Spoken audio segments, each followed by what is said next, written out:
Yeah, you can't keep making everybody autistic. Oh god. Let no, no. Canceled. Yeah. Wow. I really like not to gross out Charlie again by bringing up Teenage Mutant Ninja Turtles, but I'm going to.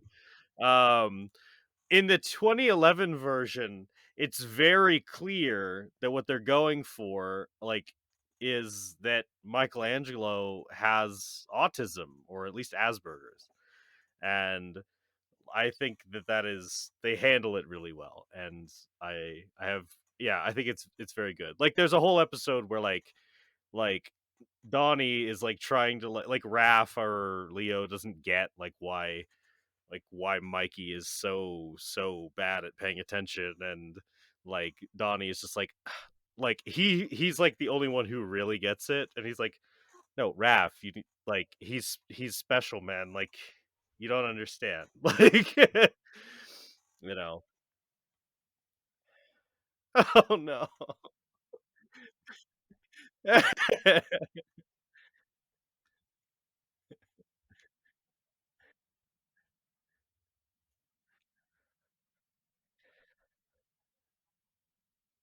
Oh wow.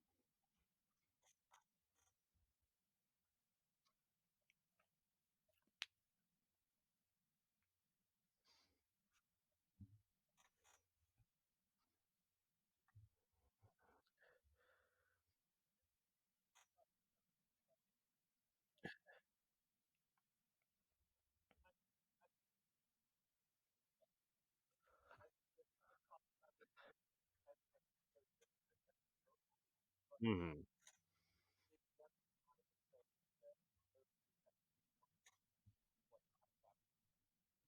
Yeah.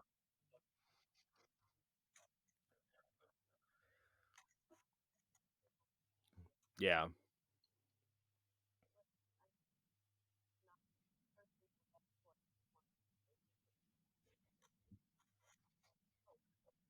Yeah. Yeah. Yeah.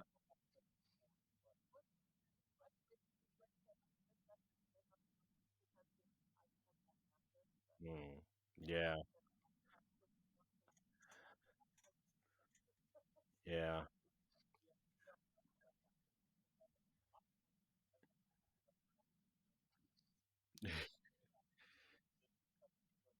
Yeah. Yeah. Yeah. Yeah.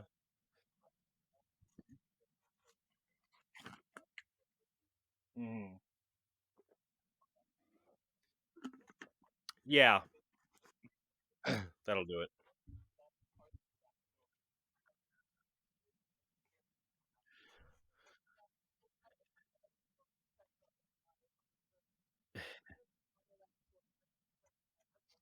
Yeah.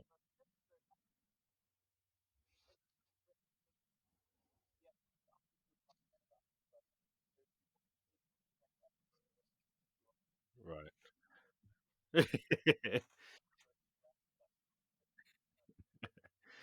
Yeah. you know, that conversation sort of had the vibe where I did some counseling through a better help counselor for a while, and I talked to her a lot about my ideas, like my thoughts. I hadn't been officially diagnosed at that point, that I had ADHD, especially growing up, and she was like, well, it's not really my specialty. I can't diagnose you or anything. She's like, it kind of seems like you might have like high functioning autism though. And I was like, what? I was like, I was like, ah.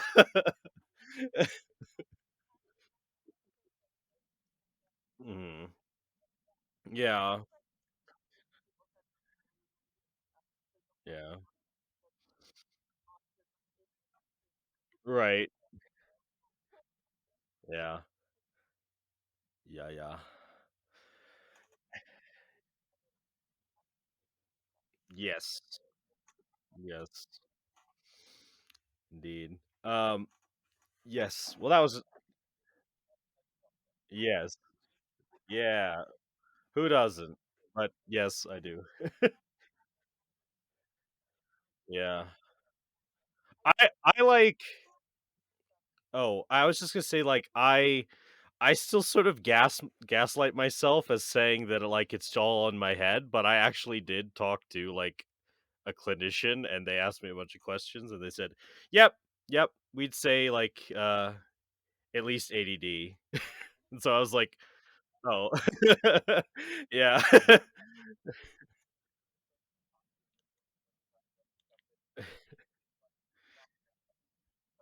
Yeah. Yeah, yeah.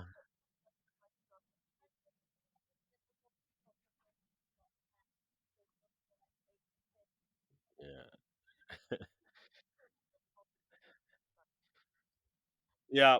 Yeah. That's yeah, that's valid.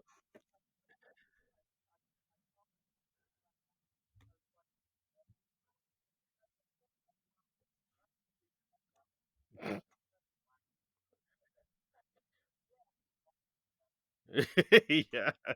Yeah. You are yeah, like, honestly yeah. Like, Johnny is one of the most hyperactive, like, older people that I know. Because 'Cause you're in your, like, 30s, and you'll still, like, randomly do, like, a karate punch against a wall, and it's just like, "Oh my gosh," it's very jarring to, like, be in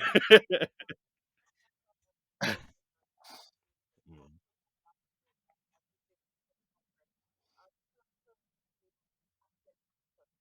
Mhm. Oh, yeah, I have that.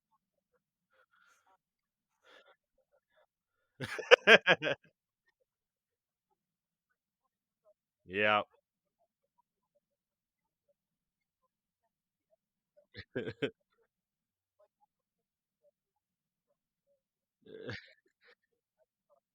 Yeah.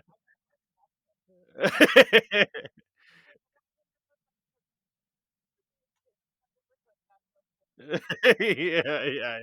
Yeah. Yeah. I mean, I yeah. Mhm, mhm.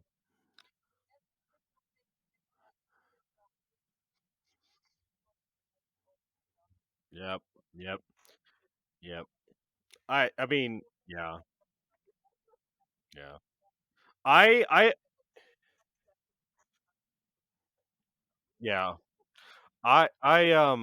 Like, my hyper focus moments, or my hyper fixations rather, are why I can do things like this, because I will just go on, like, lore dumps for 5 hours about, like, DC, and I'll be like, "I hate these comics," but I'll just, like, read Wikipedia pages anyway.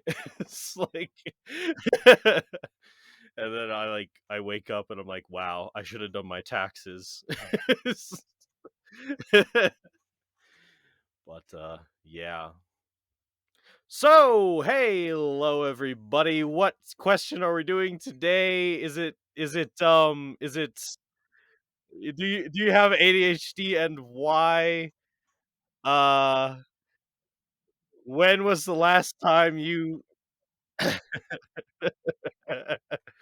um oh no. Um w-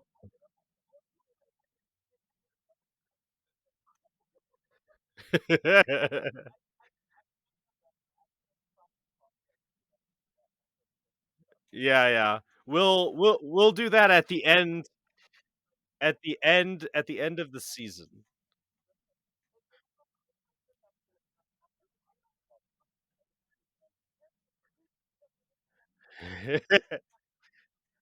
Yep, yep.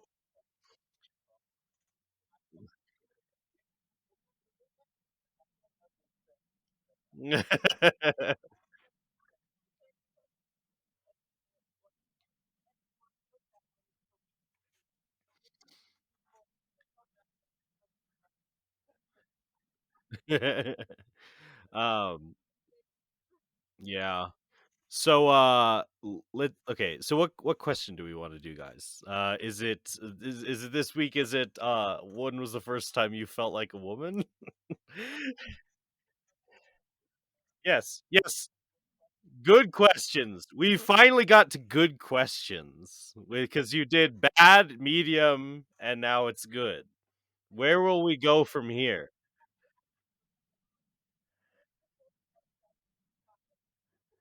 Yeah. Yeah. I see, I see. Yes, let's hear let's I at least always want to hear Paul's well-written tiered questions.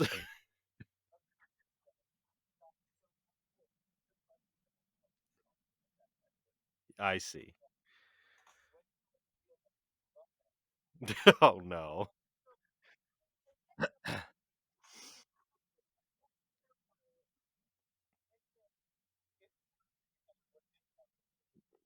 I don't know it well enough.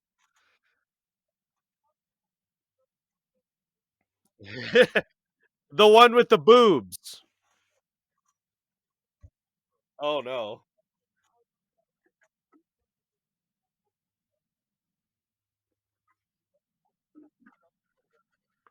Oh.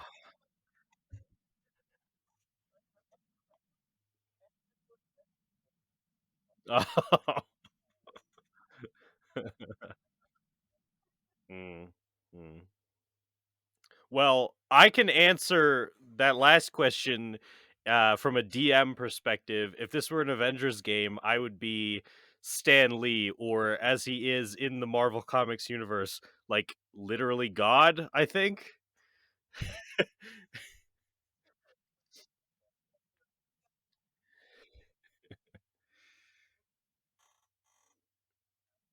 Hmm.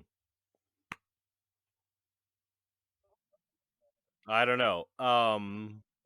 The woman one.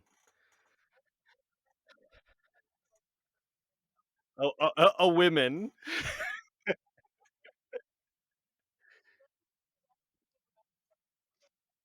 Yeah, yeah. Yeah, let's do that one.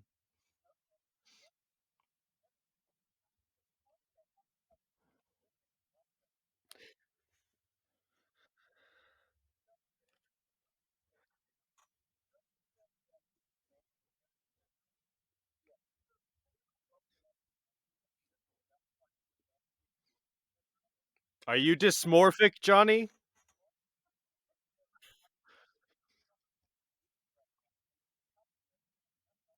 I've never experienced that, but I think you might have body dysmorphia.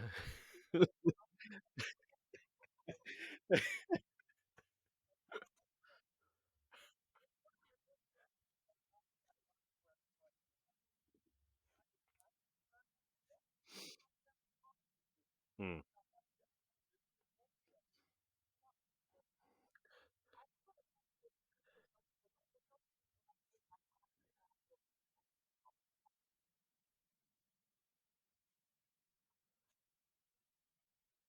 Hmm. Wow. I love it's like that meme. It's like that meme. It's like, "I love characters with wings and claws. My favorite gender." It's like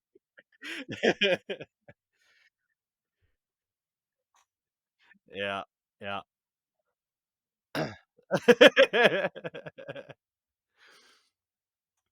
Hmm. Yeah. I'm afraid to go. Someone else go.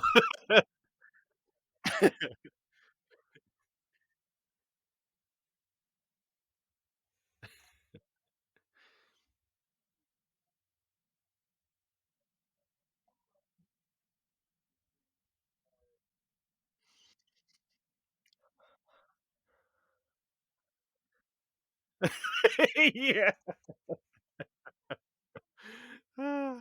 Well, the interesting thing thus far has been that so far, one episode's plot structure has been changed significantly enough for me to feel justified in changing the title for it. And that was episode two, which instead of being called Divide and Conquer was just Conquer because you guys never split up. You never split up with Cyborg.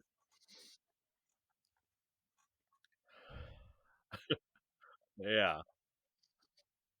Hmm.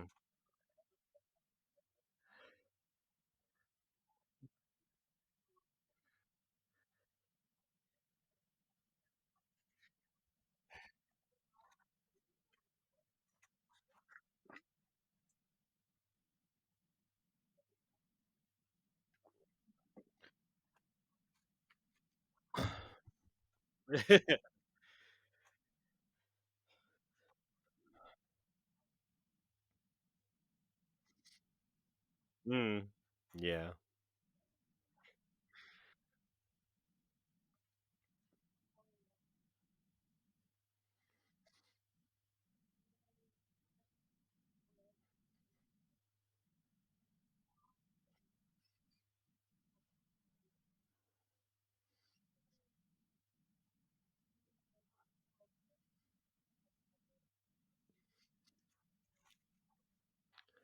Mm.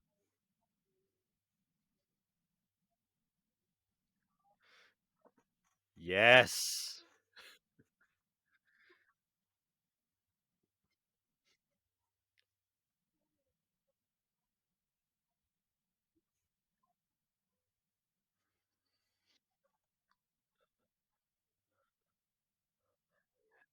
Mm.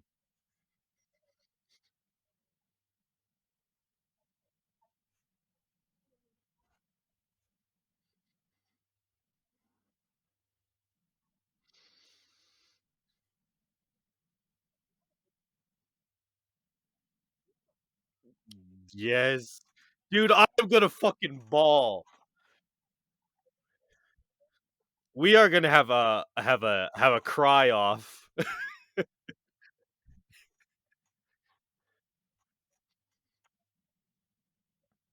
Aw.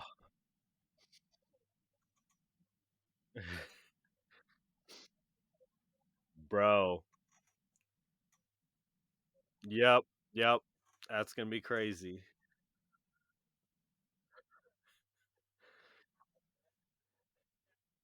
It's a wedding.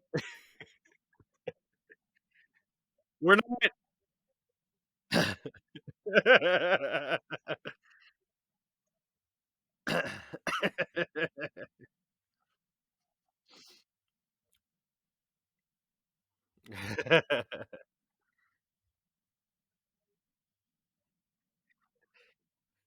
the weirdest ship, honestly. Yeah, crack ship.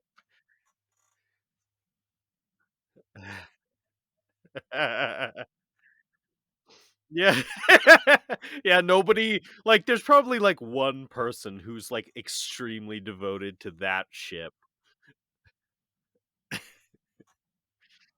and everyone else is just like, "No, you're not part of the fandom, go away."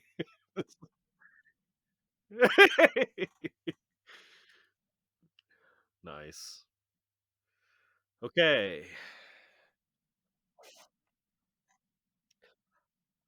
Oh, shit. Okay, what the heck? Messaging. Oh god. Um,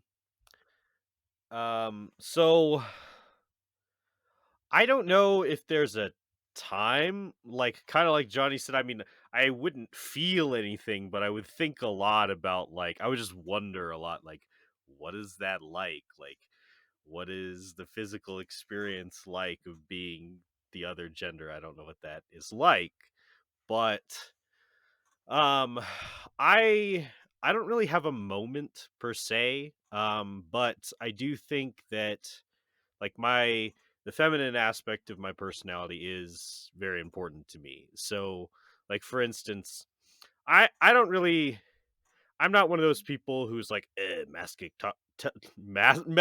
toxicity. Wow. I am having a stroke. Toxic masculinity. Yes.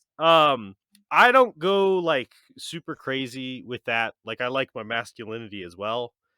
Um I understand how people can just be bad representations of the worst that their uniqueness has to offer. But I also appreciate the ways in which everyone's unique aspects have good things to offer. And, you know, so it really just manifests for me more in like the cutesy things that I like, or like me being like really into like magical girl shows, and those are created for a certain demographic, and I'm just like, no, they're for me. and um and stuff like that. And I've really liked learning more about psychology recently and personality, and how while there are kind of gender differences in personality, they're less than people would think. They're more than some people would think. They're a lot less than other people would think. And um, I think it's a very valuable aspect of every man's personality to be in touch with their feminine side. Uh, so yeah, guys. I know. I don't really have like a moment.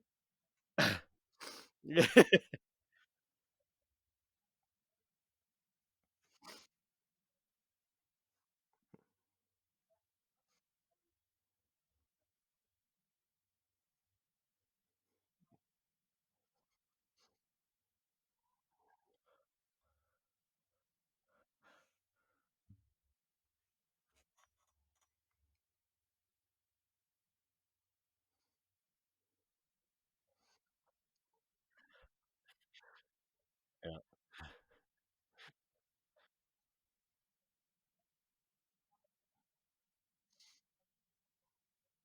Mhm. I have I have role played some pretty kooky female characters um in my time as well, I felt something that was not manly. Yeah, I mean, of course, in another game I played a pixie barbarian, and she was just insane. Um And then I've also played like a sexy four-armed moth in another game who's like a millionaire, and I was and my character got married, so maybe that was the moment when I felt like a woman. Yeah. All right. Someone else.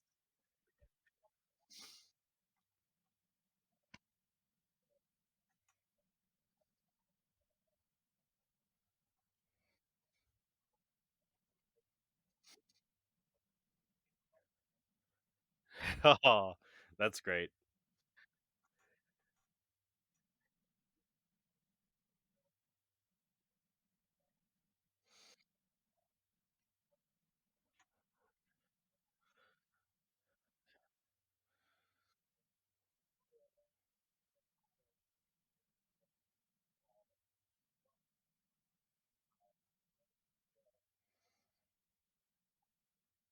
A baker, a caker, a cake boss.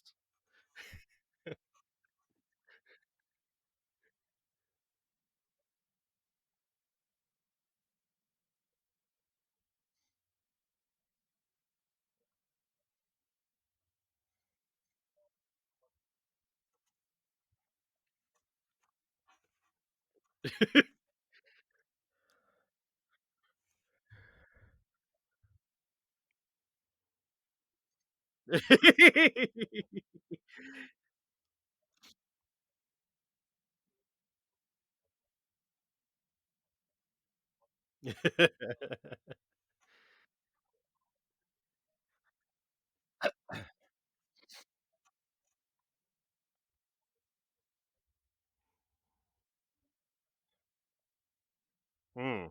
Yeah. Yeah, that's fair.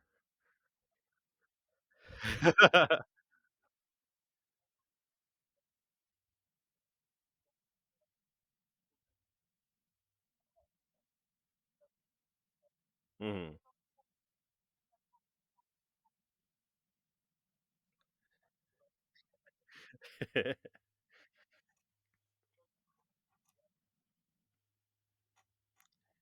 Indeed. So, Ryan.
Mm.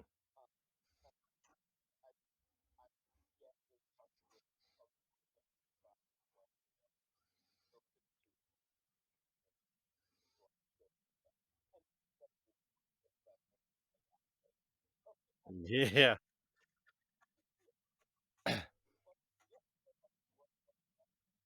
Mm. Cool.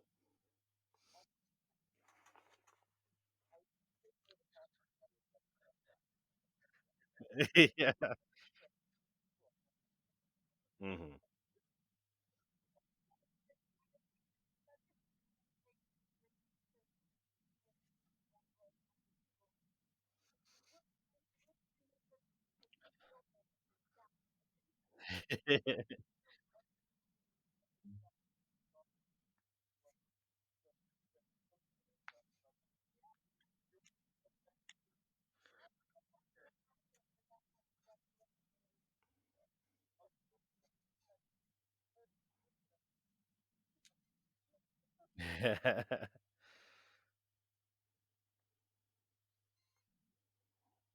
Yeah.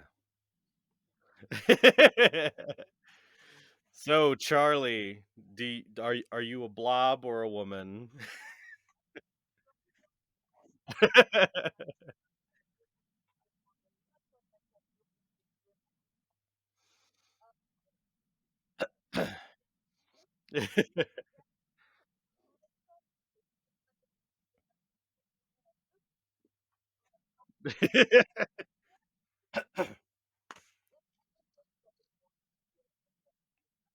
I wake up in the morning and I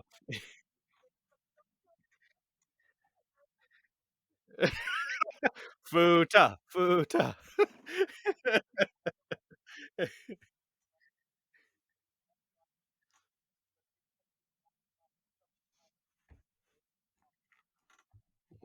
Yeah.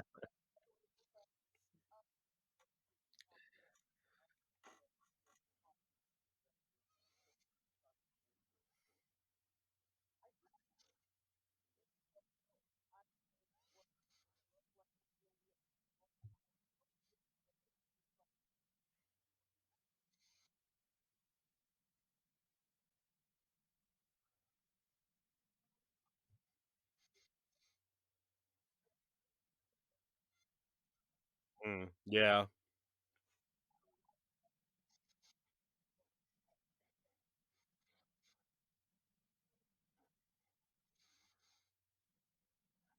Yep. Yeah. There yeah.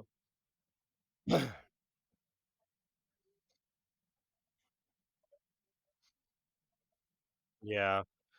I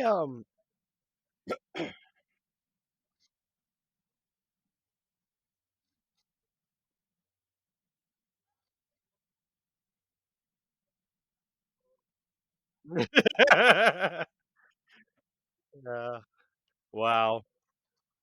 I definitely have those moments with guys sometimes. Like, every once in a while, I'll just be, like, so unvibing with whatever dudes are doing. I'm just like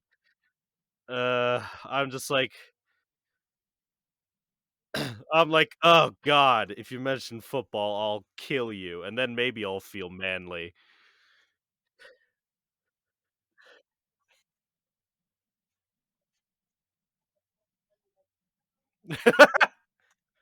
Yeah, yeah.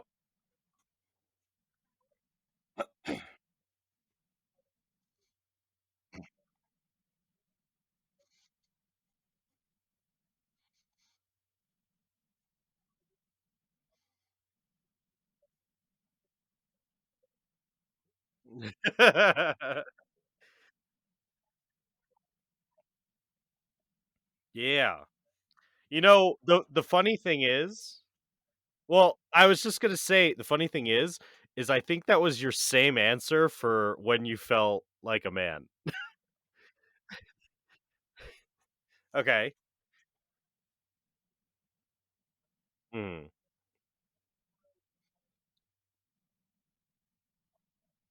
Okay.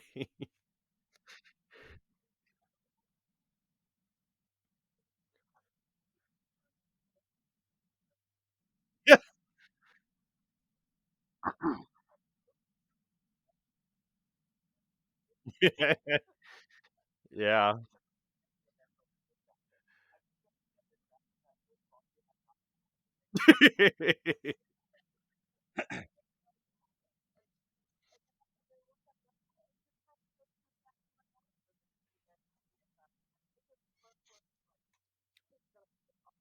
Yeah, yeah, yeah, yeah. Well, yeah, it's very interesting, it's very risky, and I hope we never do this again.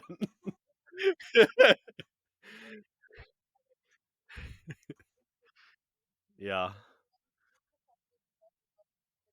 Yeah. It's good for you.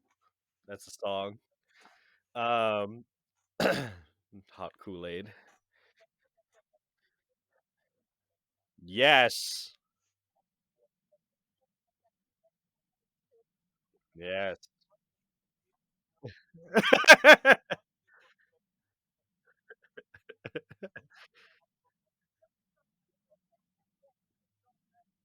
Oh, no.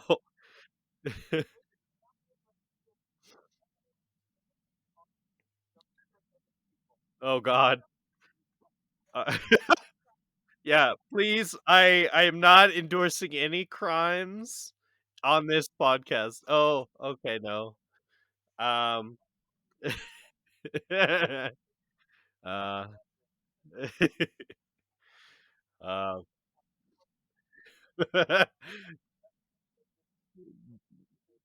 oh, no. It's frickin' dox alright, doxing podcast. Oh, ooh.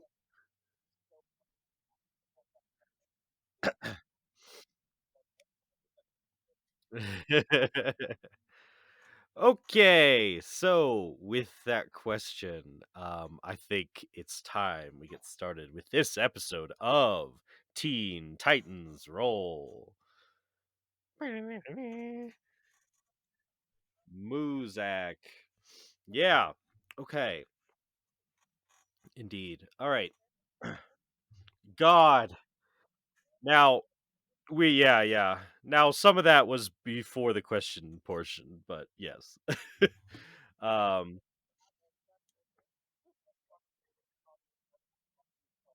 yes.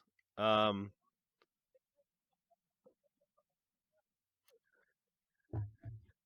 okay. No. Stop. Stop. Stop. Stop. Shh. Shh. Shush. Shush. I don't want the V word in my podcast anymore. That's true. Because sometimes the pussy do be making me autistic.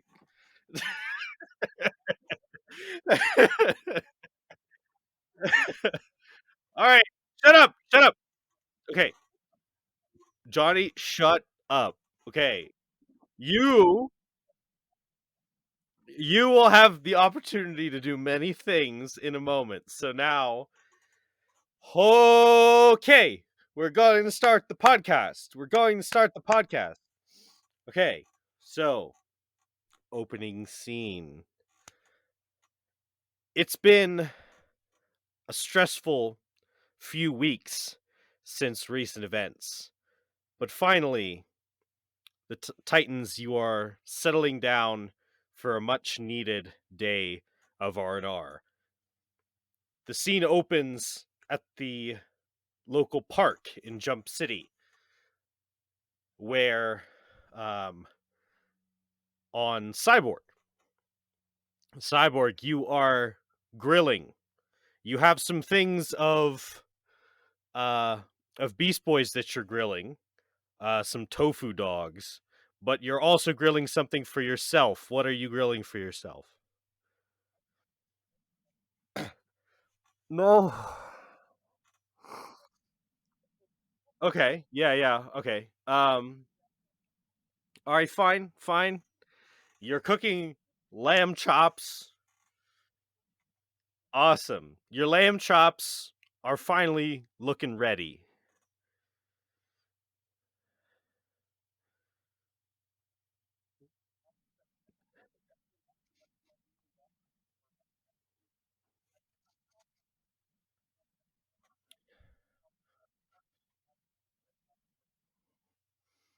Cool.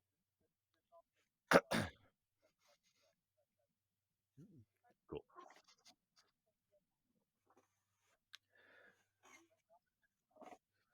Oh, yeah, sure. Okay, so, yeah, so your lamb chops are ready, and the tofu dogs are also ready, everyone else is kind of gathered around. Starfire and Robin are sitting um, at the blanket. Beast Boy's run off somewhere in the woods, but it's probably not too far away. And Raven,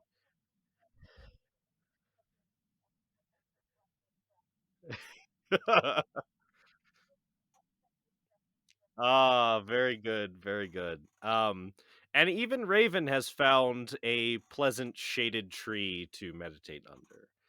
So yeah, your food is ready. Interact, damn it.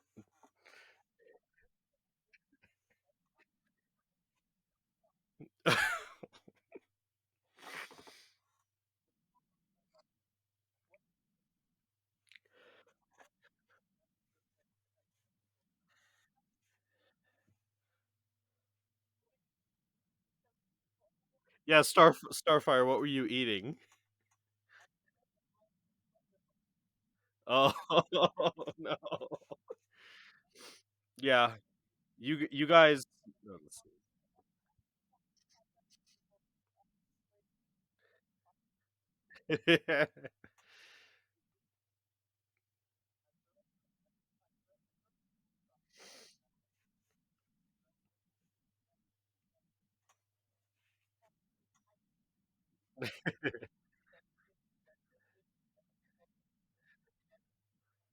I mean, he could probably smell it.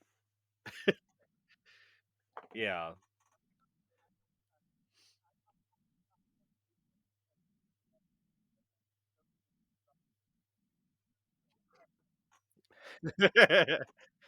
Nah, nah, you catch it. Dogs are good at that. Well, sometimes they act stupid and it like hits them in the face, but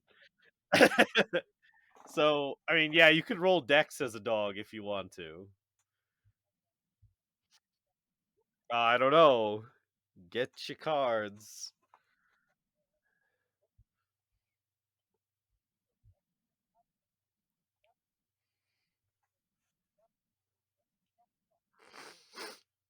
Dog, dog, the dog.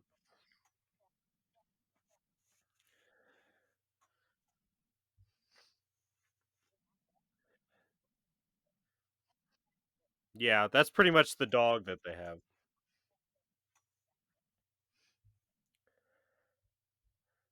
Yee.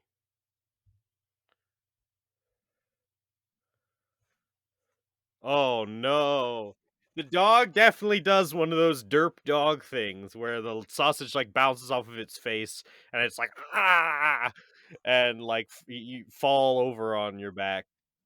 Yeah, biting at the air. Yeah. So, you guys enjoy your food. And Cyborg, you did bring a football with you. You could start a game if you are so inclined.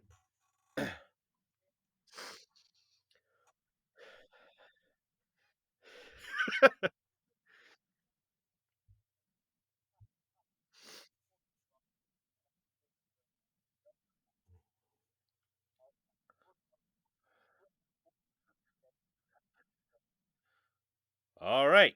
Yeah. I think that yeah, you chuck the ball to catch the ball. Robin, just give me a like an acrobatics check. Oh, did you roll something, Cyborg, to throw it? Okay. Yeah, yeah, yeah. You're fine. You'd also have proficiency in football, so it's whatever. 21. Nice. You snatch it out of the air, catching his throw. So you guys just playing catch, or do you want to start a an actual game?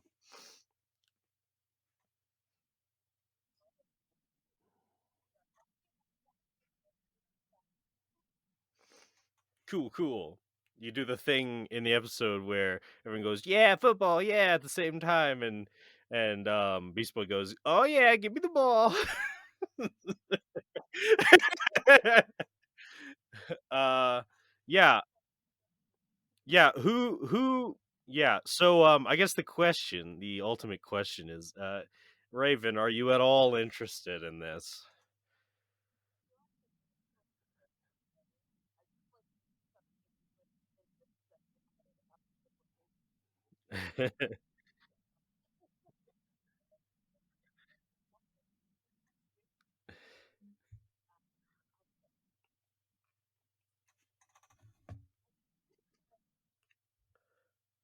You guys could do 2v2 and Raven refs.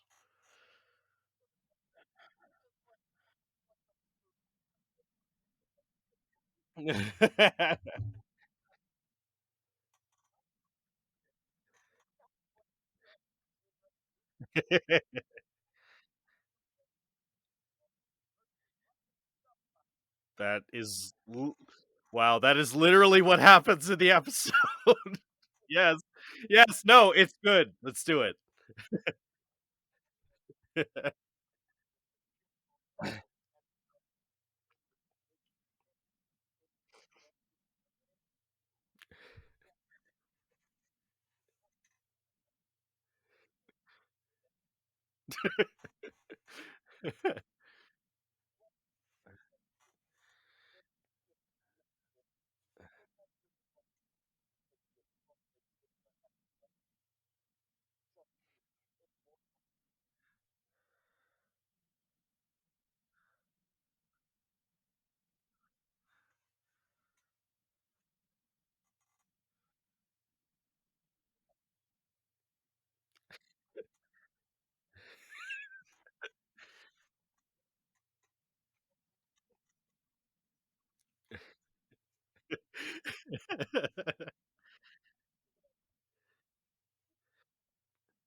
Oh, wait, what so what are the teams then? It's a okay, yeah, yeah. Wait. No, no, actually that was not the team in the show. It was Cyborg and Robin. Yeah, yeah, yeah. So yeah, so who's quarterbacking? Starfire. Okay. Um all right. So Starfire, you and it's you and Robin on a team? All right. So so Robin would get down, he'd kneel in front, and are you explaining any of these rules to Starfire?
His blank white masked eyes.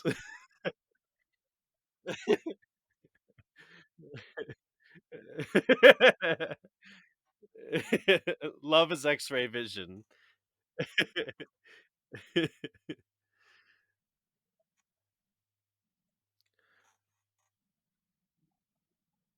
Yes, so he starts in front of you with the ball, and then he throws it back to you. That's how quarterback. Yeah. Super Bowl is, like, next week.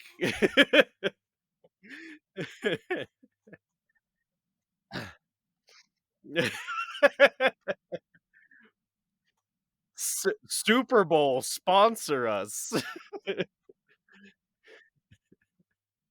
Okay, go.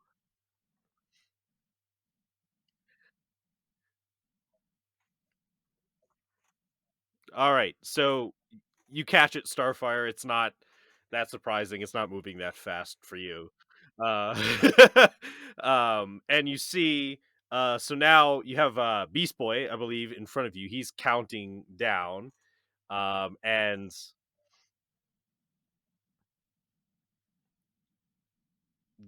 no such assumptions were made in the original show. So, yeah, you at least probably need to stay until you finish the count. Yeah. But yeah, so Robin runs down the field.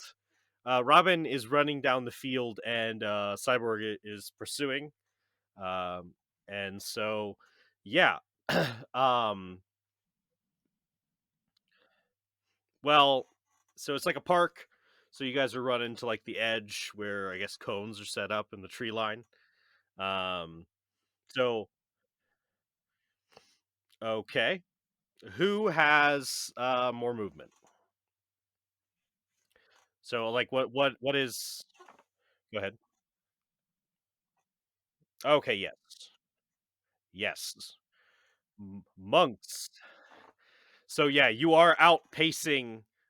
You have a lead on Cyborg. This is not good, Cyborg. This is well, he's out of your range, unfortunately, at the moment, unless you have something you could do to boost your range. But of course, he doesn't have the ball yet, so you tackling him would be, that would be not good.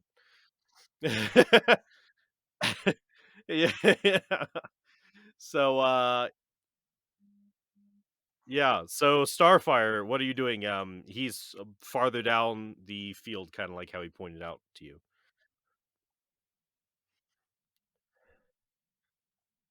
Okay, yes. So there's a very noticeable moment, Starfire, when like just as Beast Boy reaches the end of his count and is about to do something, you see that Robin breaks and like makes huge advantage of distance off of the person guarding him. Uh, he's not all the way to the two spikes. Well, he's probably close.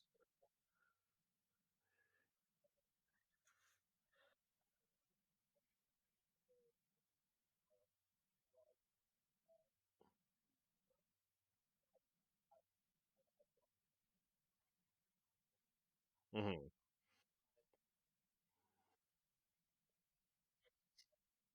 Okay, yeah,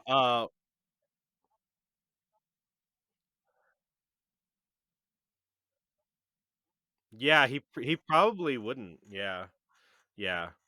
No, that's a fair call. So you're pursuing, but yeah, so you lob it. Go ahead and roll strength for me.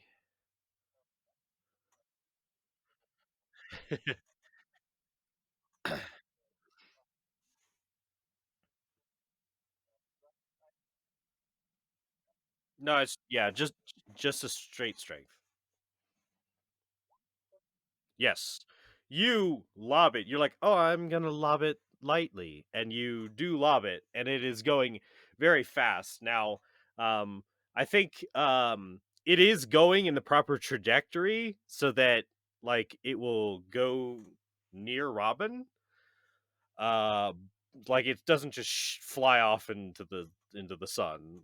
It is actually and so Robin, it is flying towards you very quickly. if you'd like to catch this. Well, you know what? Actually, let's do this. Um, I'm treating this as like an unarmed projectile. So, yes, that's what I'm thinking. So, but so what we're gonna do, I think. So, what is your deflect missiles like? What are you capable of with deflect missiles?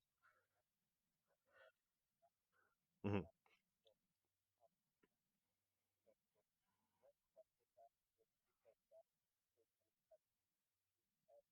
Hmm. Okay, a D10. So I'm just gonna add Starfire's what well, no, that's 11, so it'd be possible. Wait, oh, plus your monk level? Okay, so you have to get 11 or higher to reduce it to 0 for this ball. That's not good.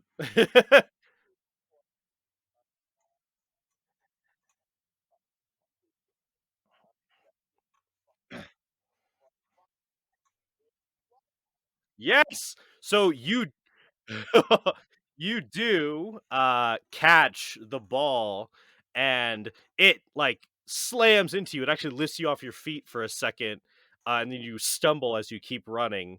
Um and Cyborg, you see him running for the end zone. You don't know what to do. You're about to, like, he's too far ahead of you. But before you can do anything, with your hand outstretched in his direction, suddenly everything goes dark. You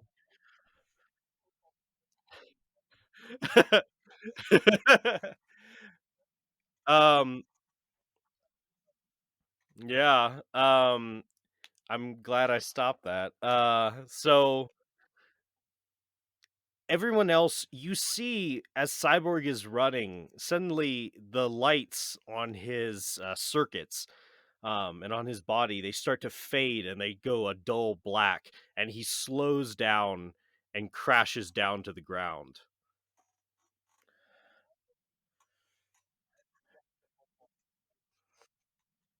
Yes. You guys see him and his eyes close, and the red eye that he has fades.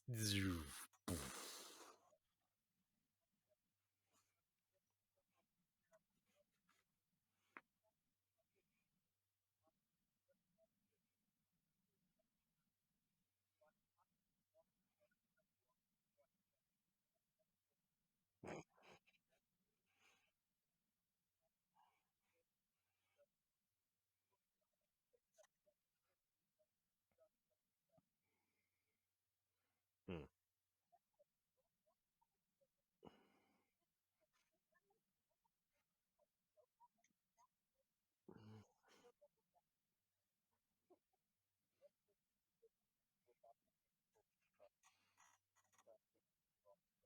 So his system,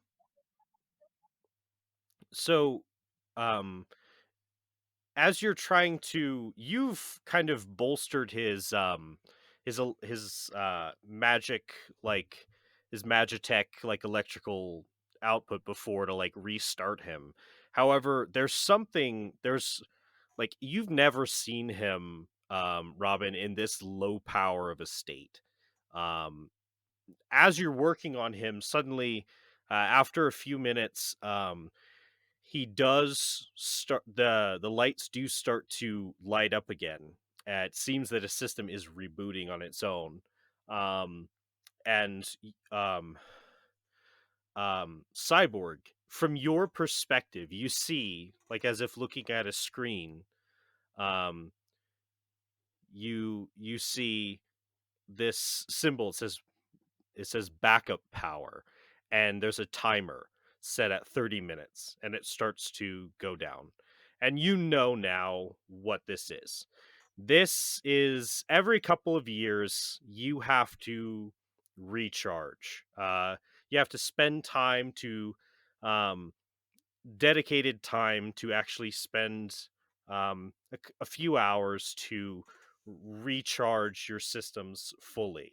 You have a robust energy system, but um, a lot of that energy actually goes into the maintenance of your biological components. So um, every couple of years, that actually needs um, to be maintained. But you do no. He wakes up, his eyes open, and Cyborg, you see your friends in front of you. They look worried.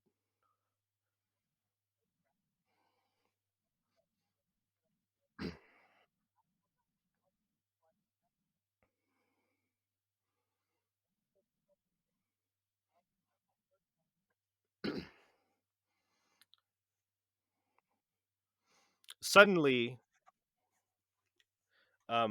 as you guys are discussing this, you guys get notifications on your communicators that there is trouble um, at a jewelry store in town. It's a few blocks away.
All right. So, and then you guys, the emergency is a few blocks away. It appears to be a break-in, based on the notification.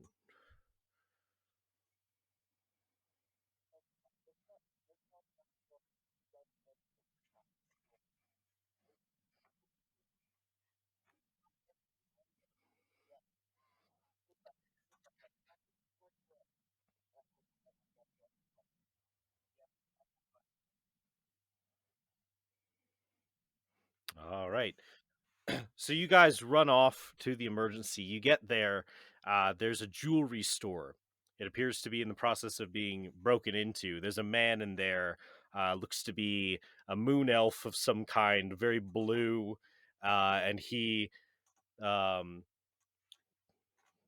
turns and looks and says something like, "Well, it's time to go," and starts running off with a big bag.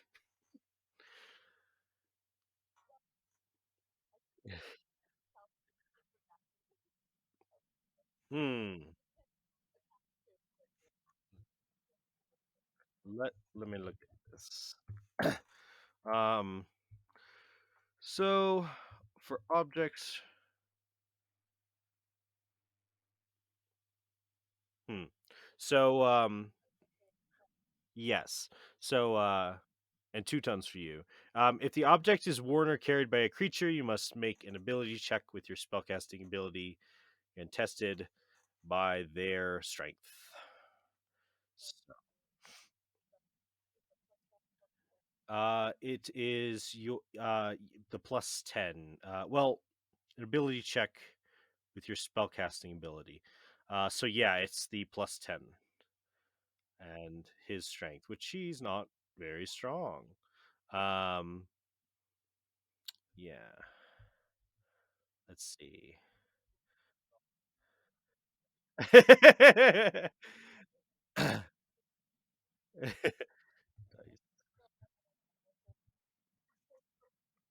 Yeah. All right. So let me see. Let me see. Let me see. Okay. So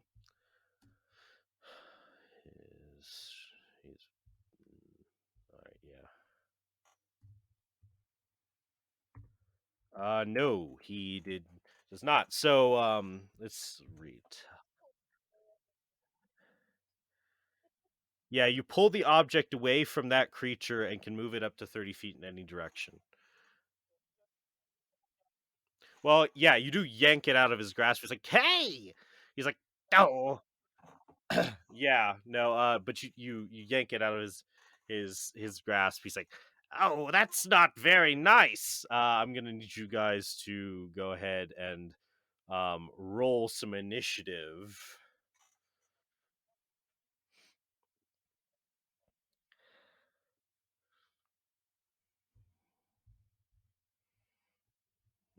Mhm. All right, let me roll his. Uh,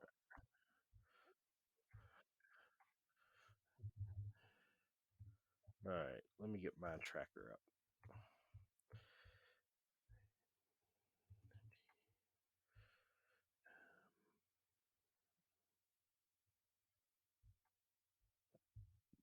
For Mumbo.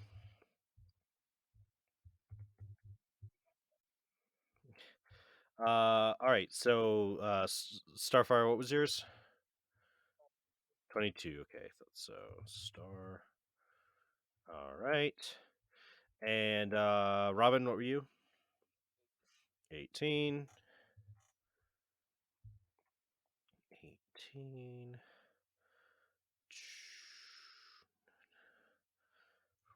Robin. All right, Beast Boy, what were you?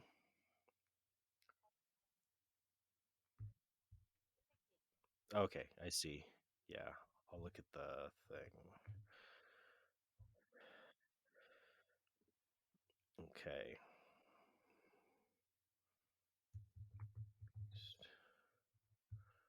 And Raven, what were you? Cool. Awesome. Um, and your dex bonus is less than Robin, so you'll go after Robin. All right.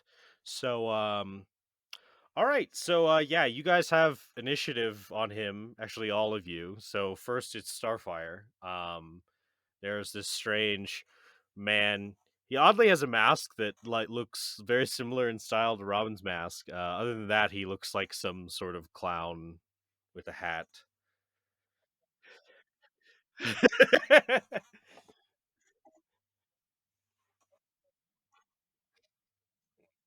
Not yet.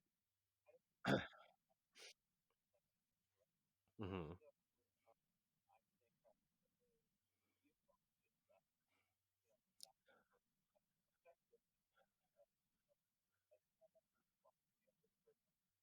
Okay. Yeah. Go ahead and or well, yeah, yeah, yeah. Sorry.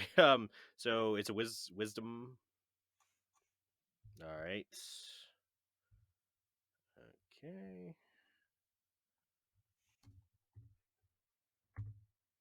19. Yeah. Yeah. So yeah, you reach out your hand and try to grab him, but he uh just resists. All right. Yay. All right. Next is Robin.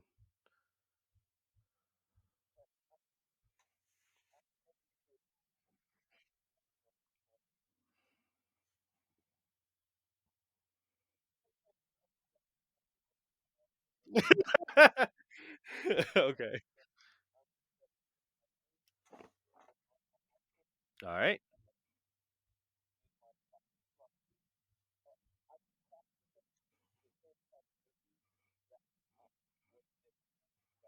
Hmm.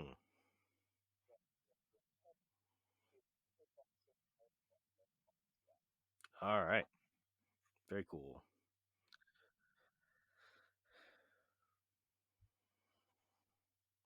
Volle to heat.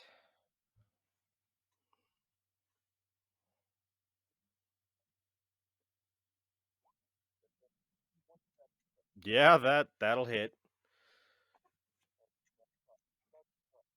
Okay. Saving throw. Okay. Not great. It's all right. Wait. Nope. Yeah, that's even worse. Okay. Yeah, no, he rolls very low. So you punch him and he's you like punch him in the gut and like you get the sense that even if you hadn't hit the proper place, like you'd probably just stun this dude by virtue of just punching him in his soft stomach. Um he's like, "Oh." And how much damage did you do to him?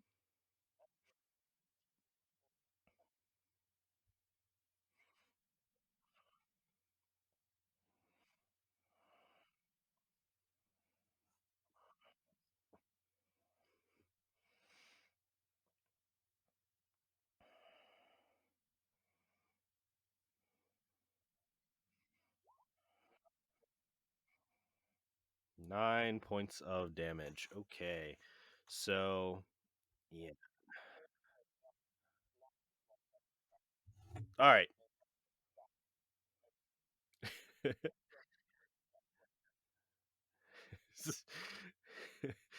All right. Um Wow. All right. Okay. Okay, so you punch him so he is stunned. All right. So it is Raven's turn. Raven, what would you like to do? He just got stunned and he's looking not great. He's like, "Oh."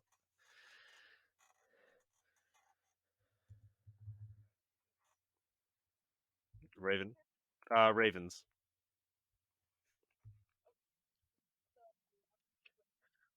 No, it's so he just got punched in the gut by Robin and he's looking kind of stunned for a moment.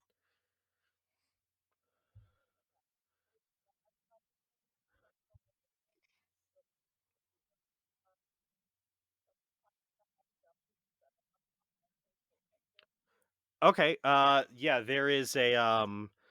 there's like a kind of a like a like a fake balcony or something above the door of the sill of the jewelry shop, so you can place it up there or you can move it up to the roof proper.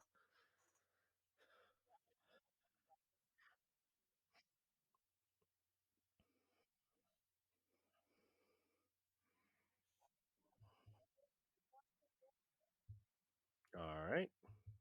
All right. So yeah, yeah, so you kind of run oh, well, he ran outside. Yeah, yeah. You guys are outside in front of the shop.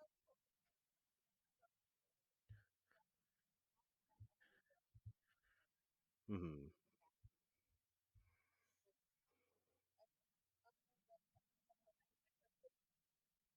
Yes.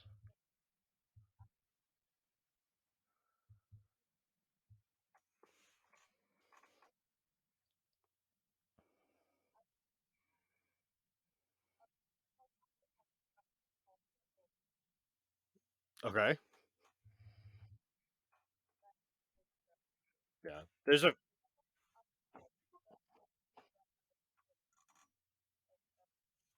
Mhm.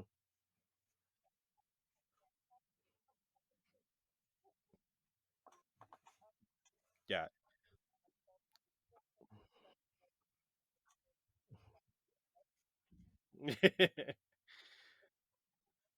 There's no carpets around.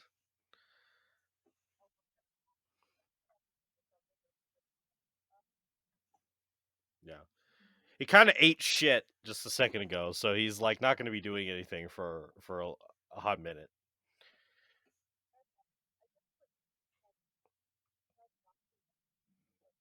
Yeah. Okay, yeah. You kind of block off another direction that he could go. All right. Beast Boy, what are you doing?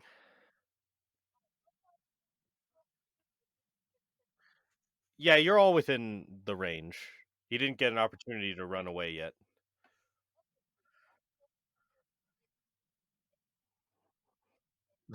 Oh,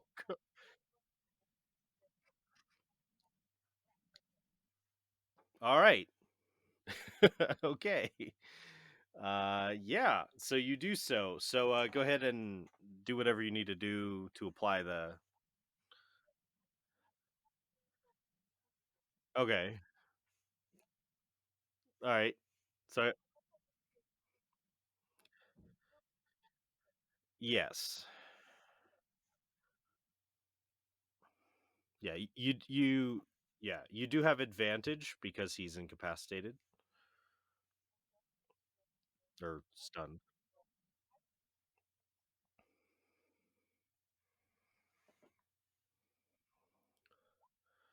Oh wow. Okay.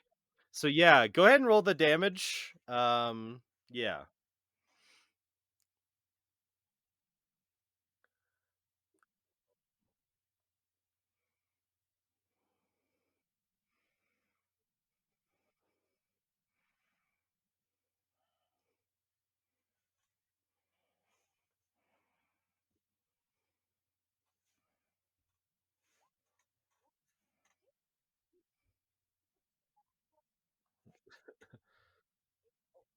Yeah. Yeah. So you would actually double your damage dice if you did. So yeah.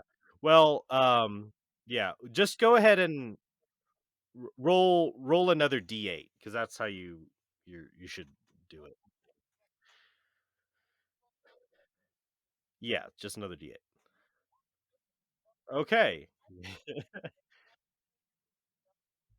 Mhm. Yeah, yeah. Roll twice. All right. Yeah, no, you grab him and constrain him. He's like, ah, ah. He can already like he can't even speak at this point because he's stunned, and now there's a big snake on him. Uh, yeah, yeah. You okay. Well, it's his turn. So because he is incapacitated, which is part of being stunned, he cannot take actions or reactions.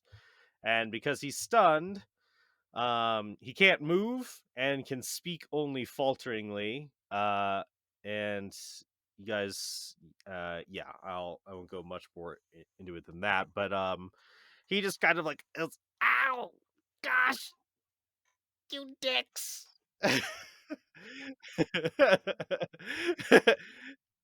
Yeah, and he's just like, ah. And that's his turn for the first round. We'll hop back to Cyborg. Cyborg, you are you're pretty down considering um you didn't get to join the team and you're walking through the park on your way back um to the Titan's Tower. You should be able to make it with a few minutes to spare, so you're not too worried. Um as you're walking, someone's clicking is loud, just FYI. uh, so as you're walking, this kid runs up. This small kid. He's wearing like a batter's cap, and has a baseball and a glove, and he's like, "Cyborg, are you Cyborg?" He's, he's oh wow, he does not have a name. Um, yeah. God. You have broken the simulation. Um, uh, hmm. I actually want to get this right if he is referred to as something in the script, which the wiki would probably say. Let me see. Teen Titans. Um,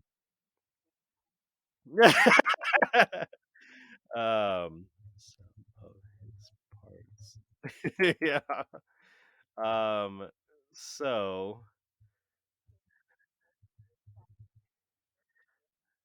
yeah, no, they just refer to him as a kid. Okay.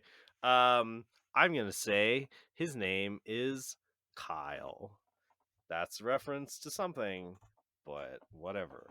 Um, so he's like, "Oh, I'm Kyle. Hi, Cyborg. You're like my favorite superhero because you're just like me." And he takes off his his glove, his catcher's mitt, and you see that he has a prosthetic on one of his arms.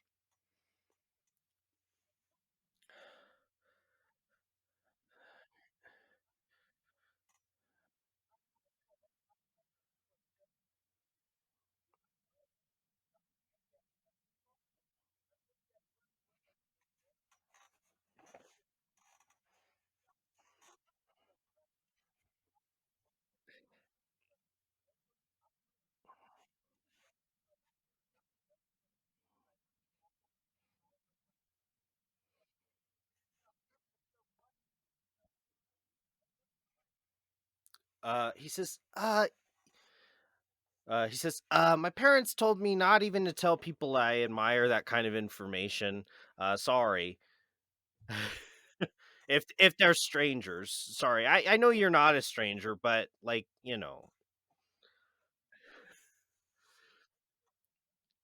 we're enforcing good habits on this podcast. um,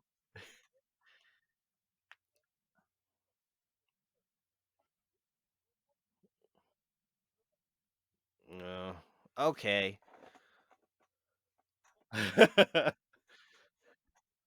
All right. So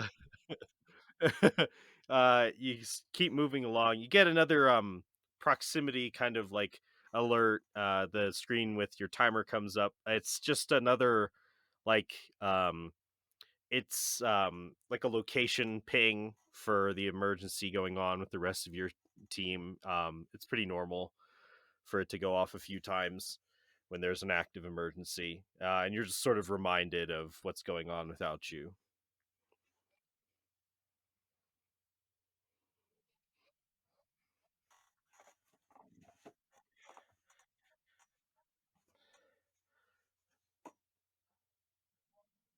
All right, all right. Hopping back to the scene. All right. Uh it's the top of the round. You guys are all standing around. Is there anything you guys do to him during your turns before he gets an opportunity to act?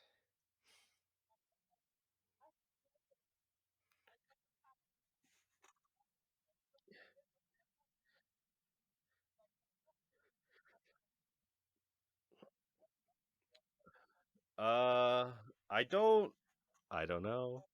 I feel like no matter what I say, Paul is gonna pull out some like lore out of his ass. Actually, he had handcuffs at this scene of this episode at this minute mark. You're an idiot.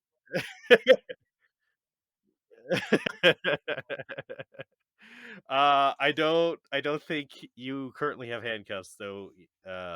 Yeah, you do have bolas. Yeah, you have bolas and stuff that you usually get people with. Okay. All right. He has so he has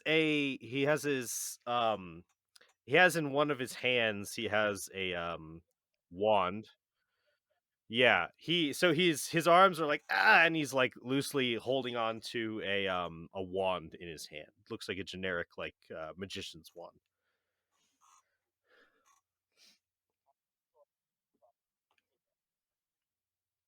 Okay. Well, he's stunned, so you will have advantage on the strength check to try to pull it out, or you could make a sleight of hand check if you would rather. Well, mm, in this case, I think it would just be strength because he's like tightly gripping onto it.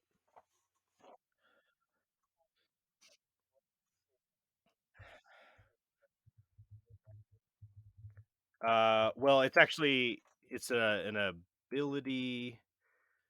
Well, it'd be a saving throw for him. Yeah.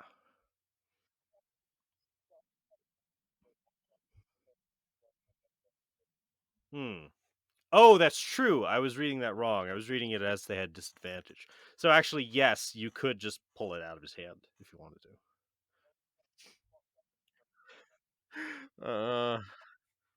Okay.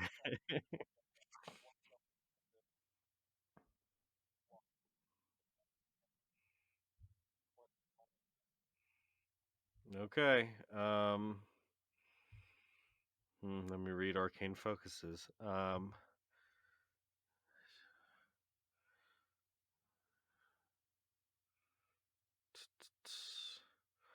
Okay.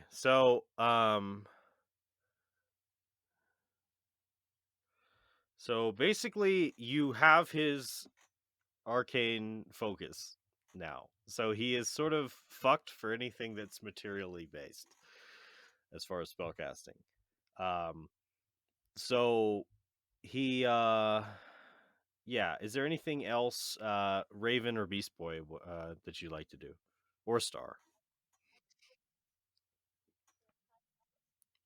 Do you have rope? Oh, yeah, cool.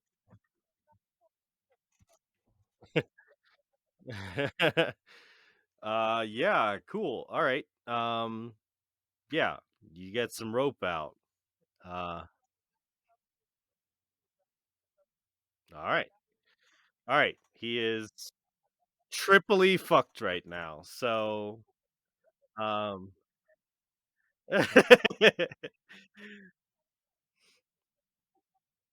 okay.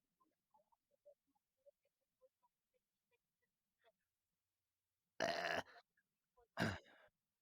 Let me see. Let me see.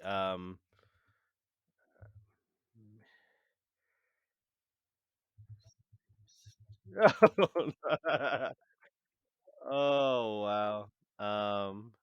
Okay.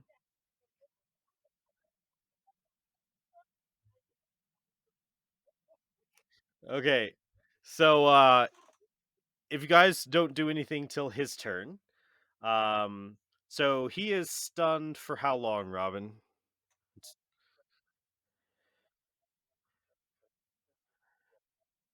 Oh, so yes. So by his turn, he would no longer be stunned. He sees he's all he sees that he is very tied up, and he says, I seem to be very tied up. And he says, and he looks and sees that you have his arcane focus. He says, very smart. Thankfully, this spell only costs verbal components. And he says, Presto, fuck you. And he casts Misty Step and he disappears out of all of the restraints and appears 30 feet away and appears 30 feet away. uh,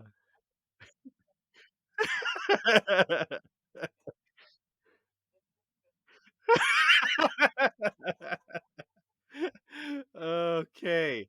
Wow. Now I have to like go through his spells and see what he can cast without material components, which he would replace normally with his arcane focus.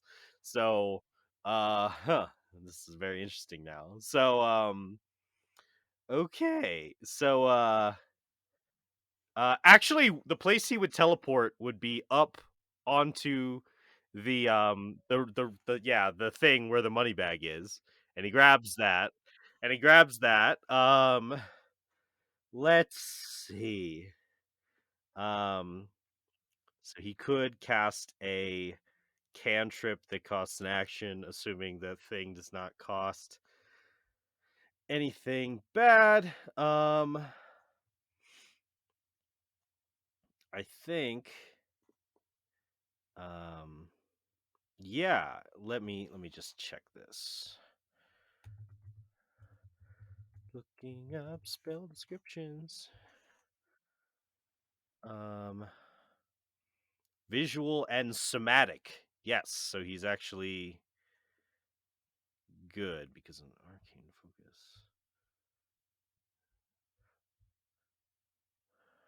Arcane focus is a special item designed to channel power of arcane spells.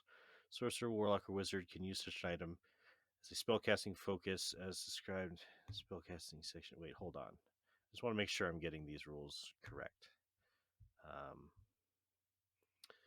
spellcasting. Um,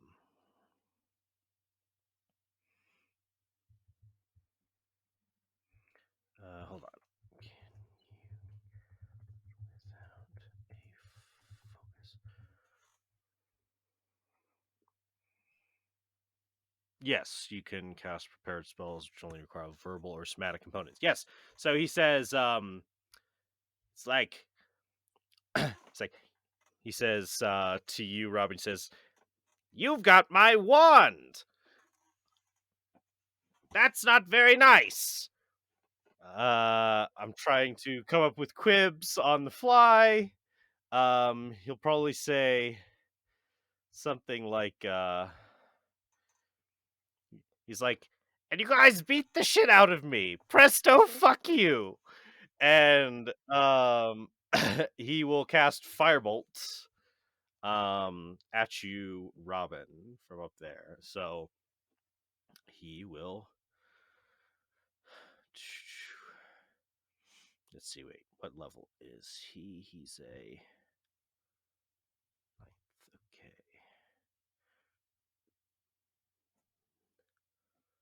Okay. Okay. So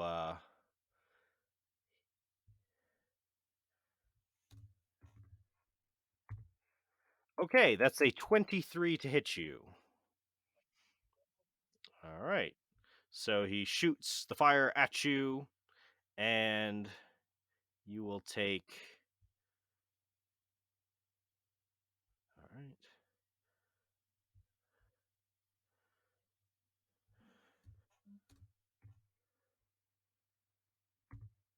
7 points of fire damage as he hits you. Alrighty.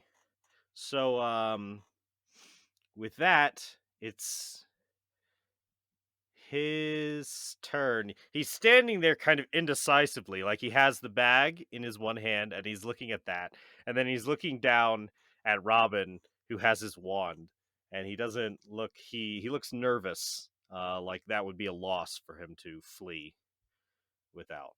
But it is now um the end of his turn, so it's the top of the round.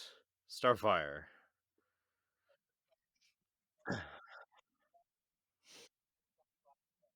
Yeah, he like shot it out of like his fingertips. Like he like snapped a finger and it created a spark and shot out like a fire beam of fire.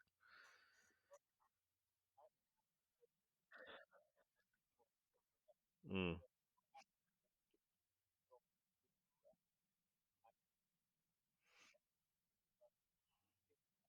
All right. Okay. So you have fly at him and attack him. So go ahead and roll your attacks.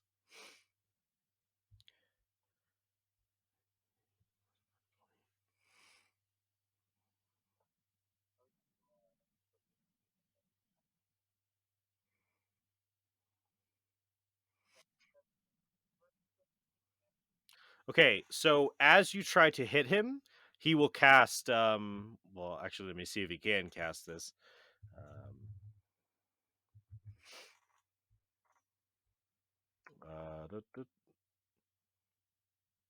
we got some background noise. Okay, yes. Sorry. Um yes, yeah. Yeah. Um okay, so he can cast this. He casts shield. So you which brings his AC with his mage armor up to 20. So your first one glances off. He goes, "Ah!"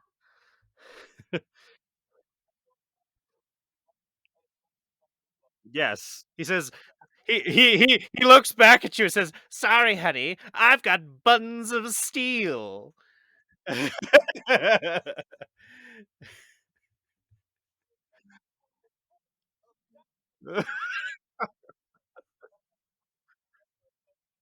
All right.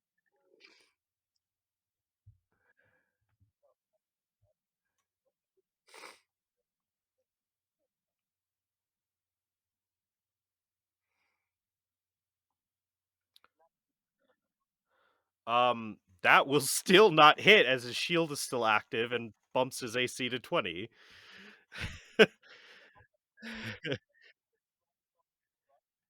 Yeah, yeah, they do.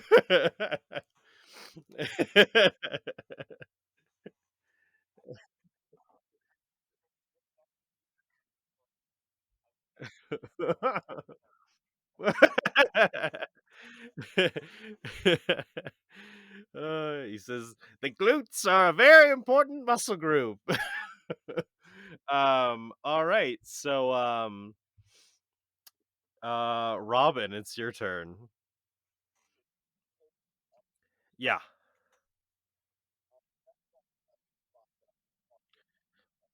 Um, no. Well, the outside, the top of the shop, that's the limit of his range for Misty Step, but it'd probably be more like 20.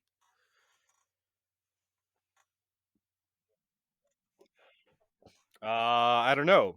Do you have that thing where you can run up walls yet? So you do not. Now I will remind you, you do have a grappling hook.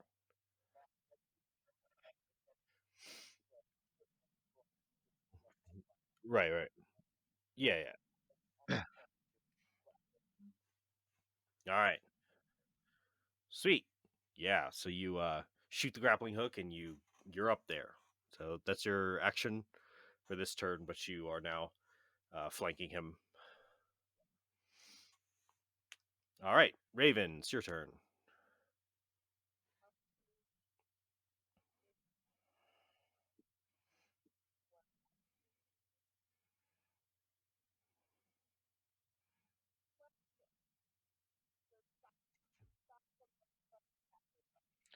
Um, it it will absolutely fuck up the spell if they require verbal components. So yes, yeah,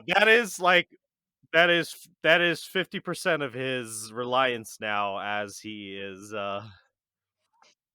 his yeah.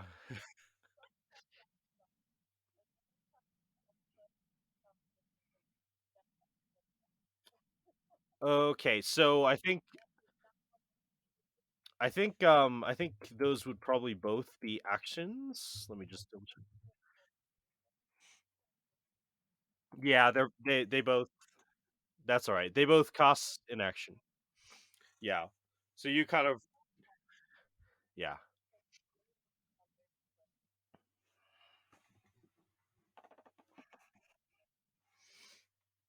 Mhm.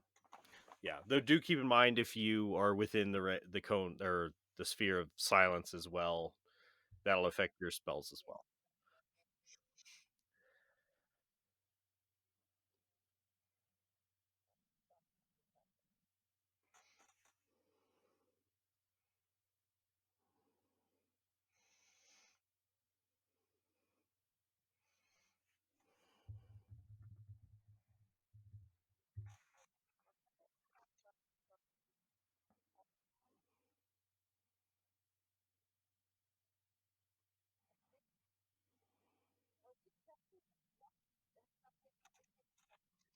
It seems to be, I mean, Starfire attack.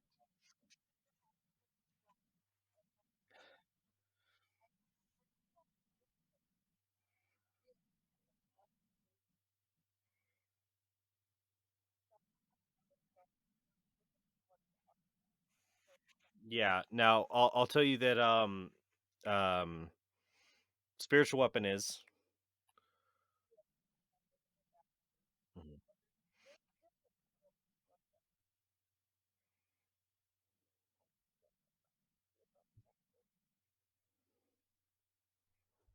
mhm. Yeah.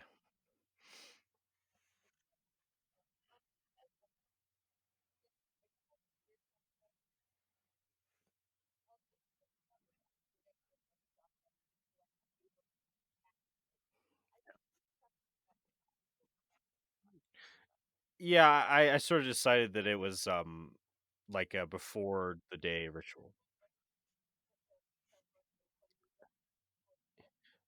Yeah, I would say it's a preparatory thing, considering how long it lasts. Because you can cover the middle portion of a day with the 8 hours, so you know, yeah. All right. S- All right. Yeah, just go ahead and roll and we'll see how fucked he gets. Yes, your spell attack modifier, which would be 13.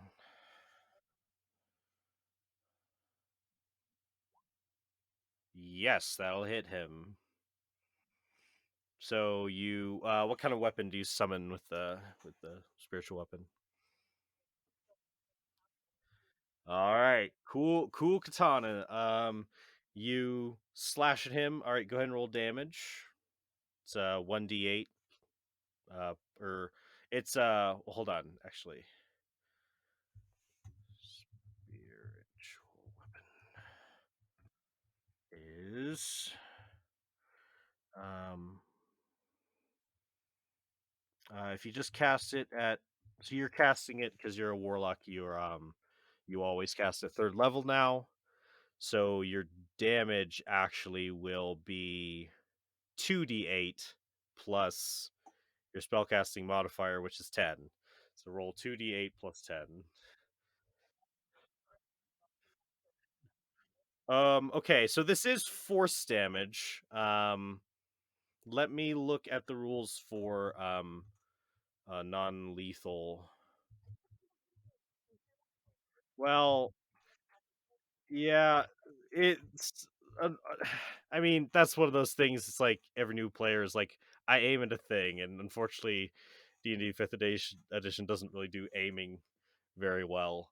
Um, so yes, um, well, he'd at least go unconscious. So let me see, non-lethal damage. Yeah, that probably won't happen. Let me look.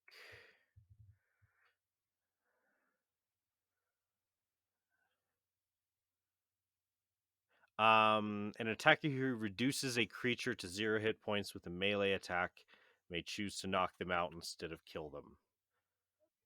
So, yeah, I guess this would be a melee spell attack, so that's fine. Um, uh, 20. He is actually still up, but he is not looking good at all. So you slash into him, you smack him with the weapon. He's like, ah. Well, you don't hear any of that because of the silence. Yeah. Cool. Yeah, Beast Boy, it's your turn.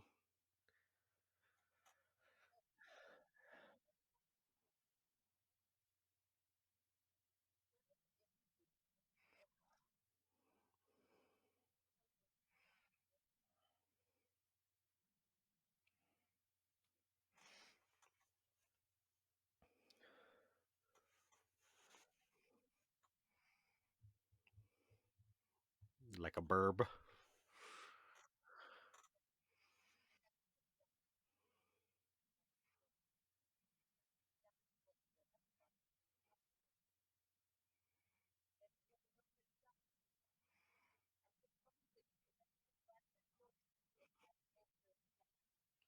Okay.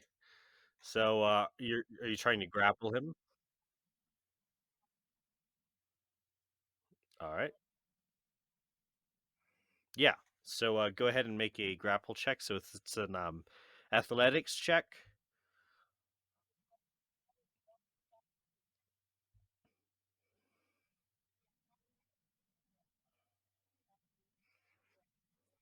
Yeah.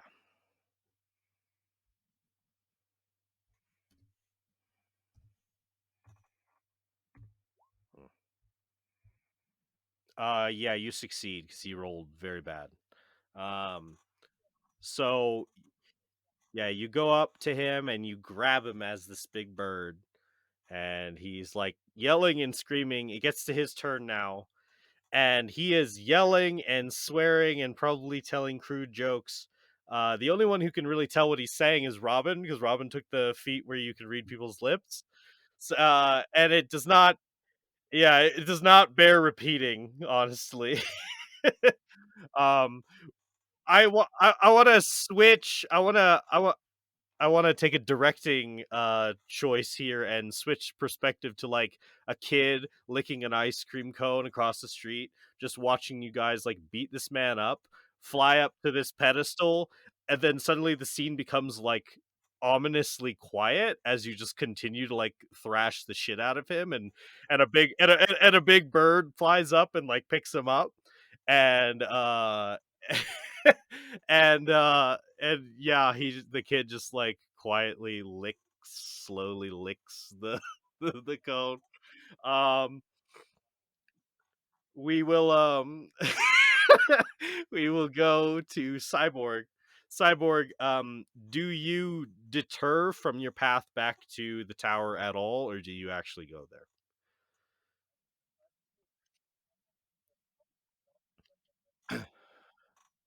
All right. Yeah, you get to the tower.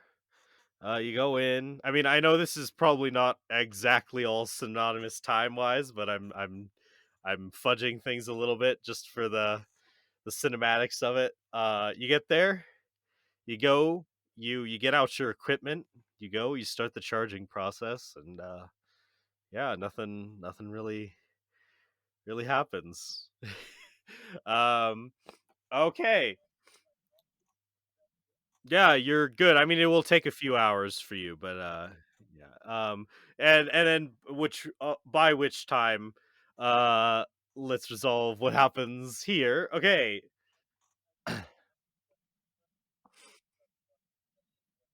Okay. Yeah. Um. All right. So uh yeah. So going back to the scene, Starfire, it's your turn. Well, actually, he would get a turn, but he can do almost nothing. I don't know if he has things that cost only somatic components. Um, uh, gosh, I'm gonna go through this list of spells. Let me. This is probably this is probably the fastest since the first episode where you beat them in the initial. No, nope.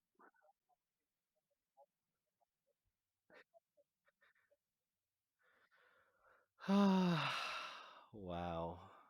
This is for everyone listening. This is the epitome of like just like DM's encounter getting totally fucked over. So, um, hold on.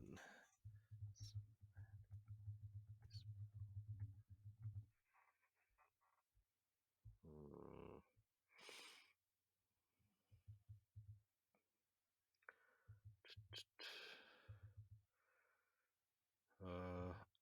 Uh, doesn't have that spell. Doesn't have that spell. Doesn't have that spell. Or that one. Nope. Nope. He doesn't have any of the somatic only spells. So yeah, you know, wow. You know, it's kind of my fault. I should have had him counterspell like Raven to start, but he didn't, so it was too late. Um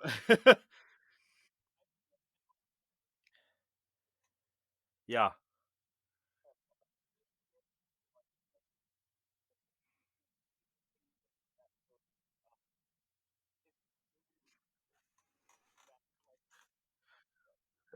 Yeah, yeah, yeah.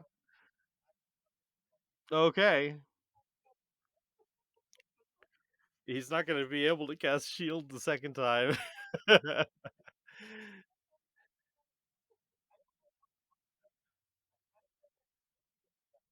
Yeah. Yeah. Yeah.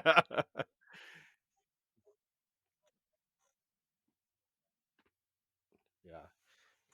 And, your bonuses is what now? It's, because 'cause it'd be 1 higher than it previously would have been. Yeah. Yes. Wait, it would be 10 plus 3, so why you're doing plus 14? Oh, you're right, you're right. Yeah, that will hit him. So, are you killing him rectally, or are you unconsciousing him rectally? All right. Yes, you may choose your manner of rectal penetration.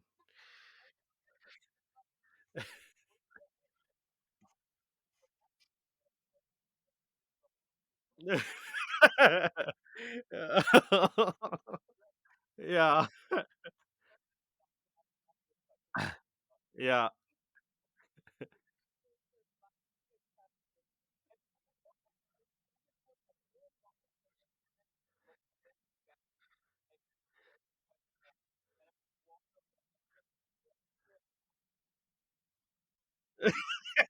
Yeah.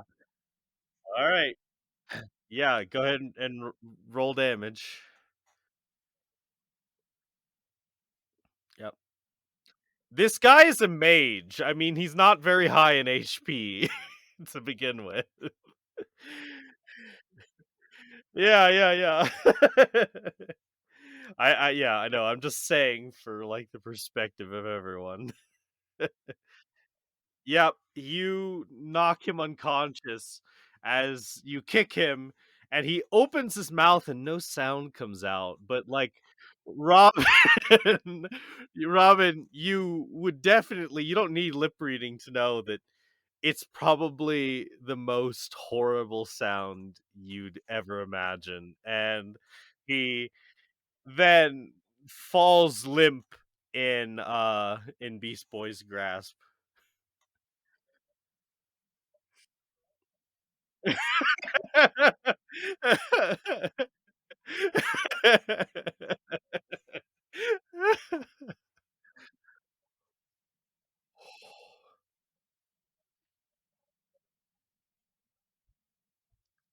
Yeah, well, he's stable. But unconscious. Yeah. Oh.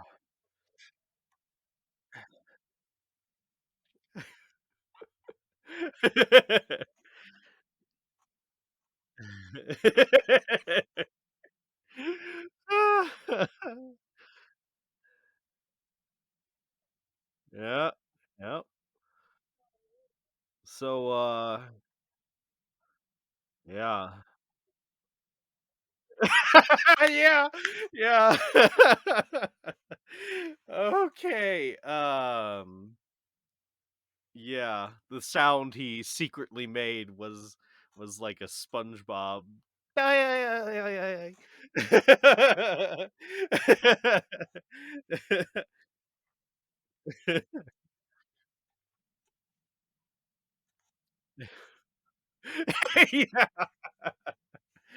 Yeah. Okay. Yeah. Okay. So you have apprehended the criminal. What would you guys like to do?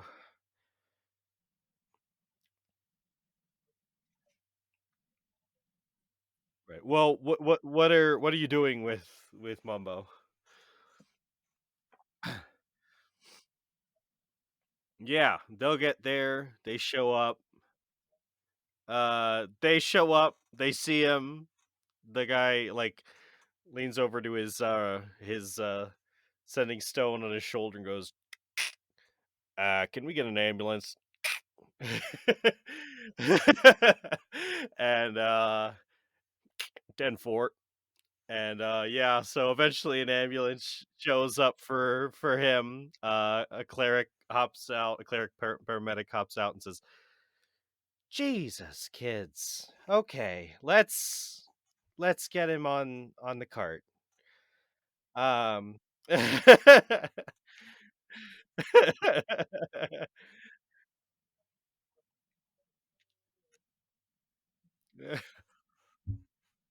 Yeah, yeah. So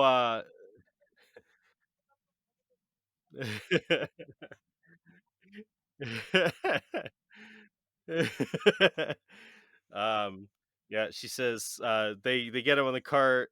They say they start like reading off stats. It's like male, moon elf, it appears. Um Massive rectal damage, and then they close the door and they drive away.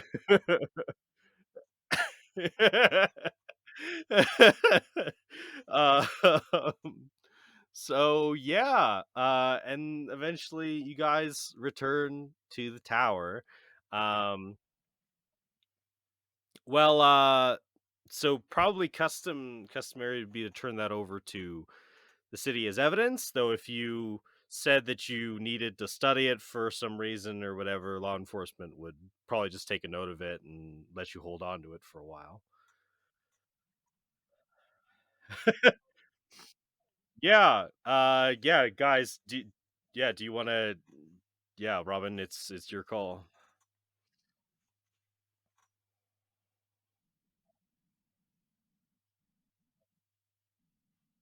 Okay, so you just pocket it. All right. Um yeah, so you guys head to the tower. And Cyborg, you have to remain kind of in one spot with your charging port, but they get back, so you guys can see him. So this is sort of coincidentally something Ryan had asked about just before. If you guys um when we have a little bit more free open time in an episode and we're not as constrained by weak things such as the narrative beat of a typical episode, um is there anything you guys would like to do based off of um previous experiences, any investigations you'd like to have, anything you'd like to build, or just any social interactions you'd like to engage in um for the remainder of this episode.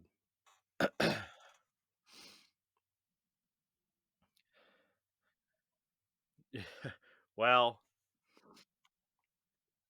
yeah. All right.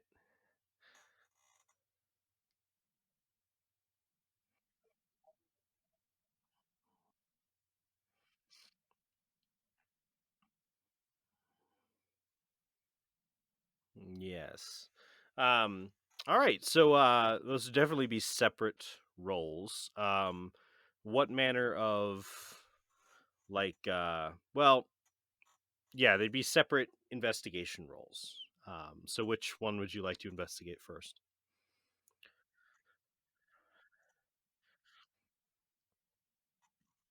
All right.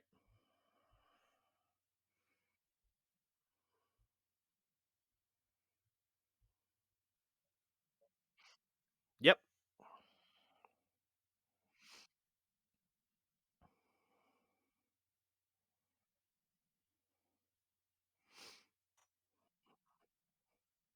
Hmm.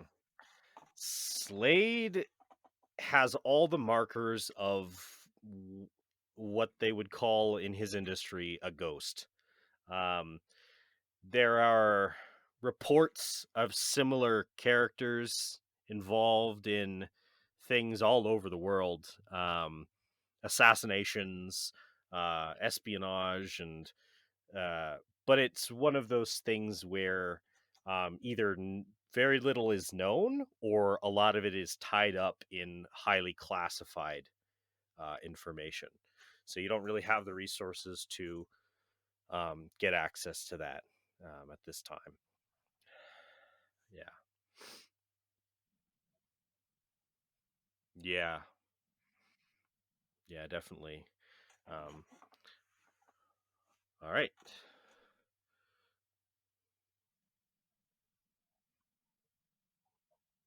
Yes.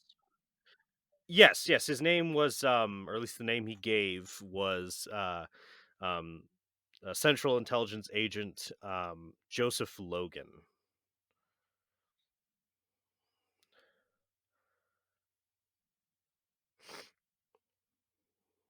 Agent Logan. Now, you'd probably assume there might be more information on him if he is actually a registered government agent. Registered sex. Well, vampires. Hmm. Um. Hmm. Yeah, is that a high roll? uh. Yeah. For this kind of stuff, you're gonna be wanting the nat 20s for these kind of roles. So you guys find what you would expect is that you would find um is that you would find record of him. The weird thing is, the CIA is a pretty secretive organization, but their personnel should probably be an open subject unless they're involved in um, some kind of like foreign spy work, and then their identities need to be concealed. But you find no record of this agent um, on their website or in any other documentation that you have access to. Um, Now, probably what Robin would be led to then do is to look into the actions that he's taken. And that trail is a little bit more interesting. So, if you guys are wondering how he pulled the shenanigans with Blackfire, I think this role would be sufficient enough to tell you that. So, essentially, in the documentation that you ask for, or that you're able to access through a little bit of sleuthing and hacking. Um, you basically find that there's some paperwork about an um, a foreign individual, um, and there's a report about the law enforcement, the foreign law enforcement that appeared to try to detain her, but there's the excuse given is that there's no current standing extradition treaty with a foreign entity known as Centauri. There's no and that entity, in order to make an arrest on U.S. soil, will have to um, fill out the proper paperwork and be approved for an extradition treaty, and that is a whole long bureaucratic process. Um, so, like, there are some countries that people can flee to where the United States can't arrest them, or at least not. Um, and so unless it's the prerogative of those countries to arrest that individual, they could live out their days in that country, and at least above the board, nothing could happen to them. Another thing you pick up on is that the individual in question, Blackfire, um, is in a pending request for um, for uh, you're very shocked to see it. It's an executive level clearance for like a deputization as a a black ops agent, essentially. Now, executive level. That means very likely the Oval Office.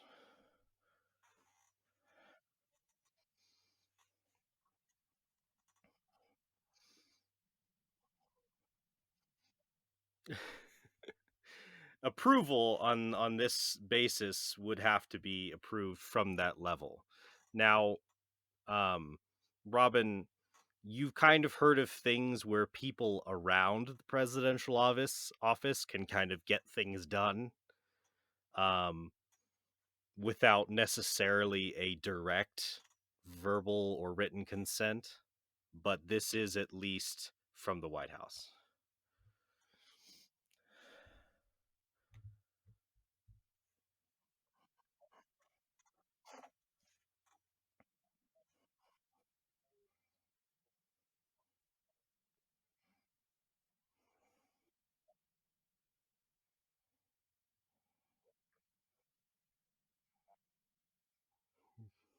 Yeah, well, what do you all you tell him that happened, I guess. Like, yeah, yeah.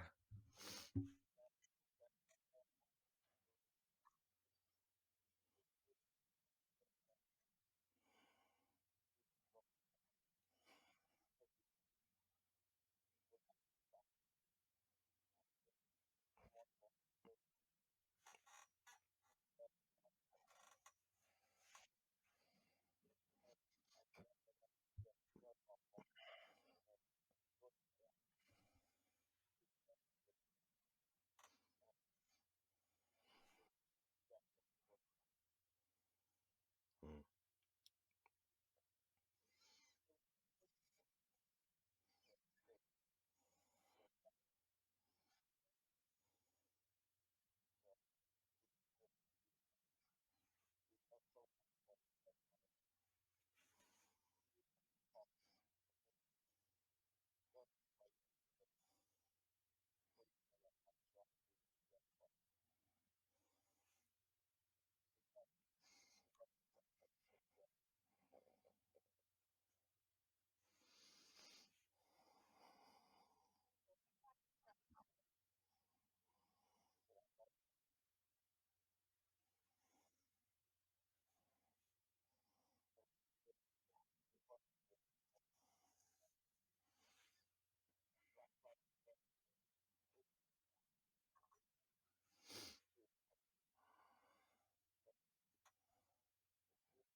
mm.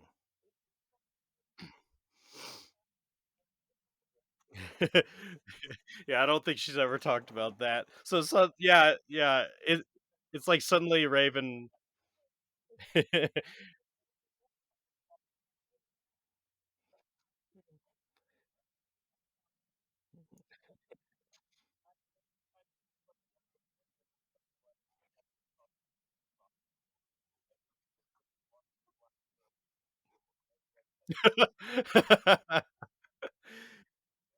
Yeah.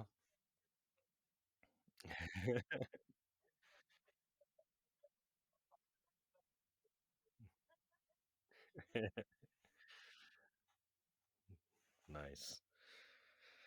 All right.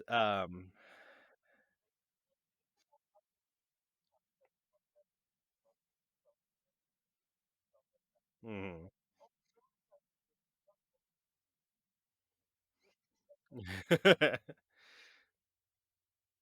Yeah.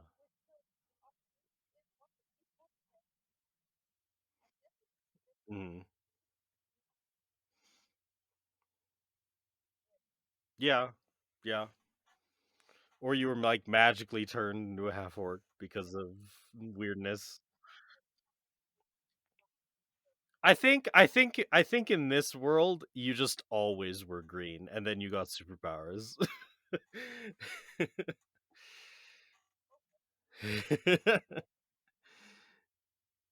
Yeah. Hmm. Yeah.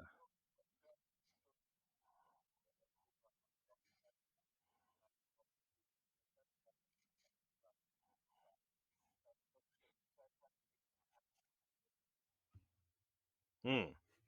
Okay. What do you, what do you make?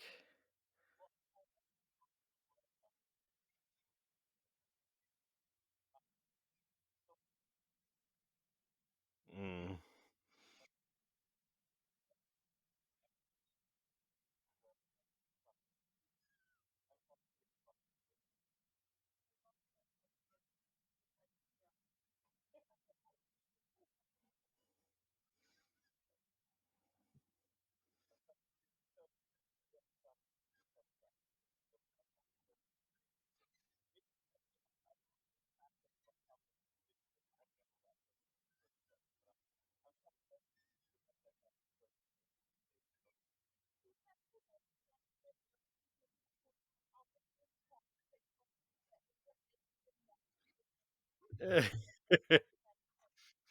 Yep, yep.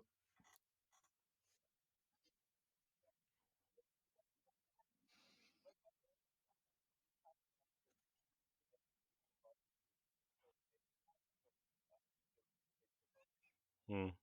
Yeah. Uh, I don't think the issue is, like, that you're bad at cooking. I think the issue is more like you successfully make a Tamaranian dish, but it is just so repugnant probably to Earthling sensibilities.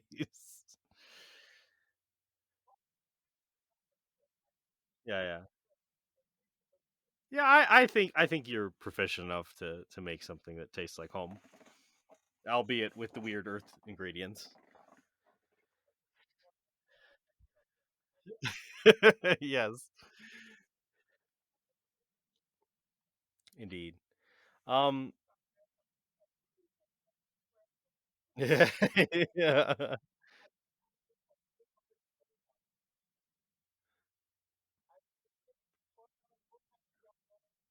and an ungodly stench wafts out of Starfire's room.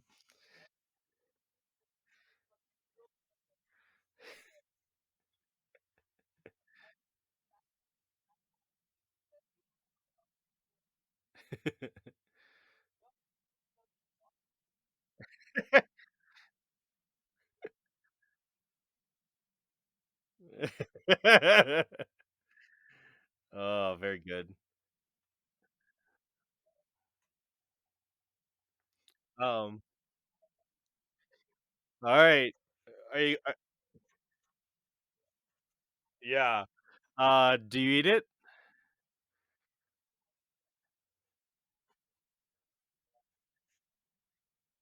Alright.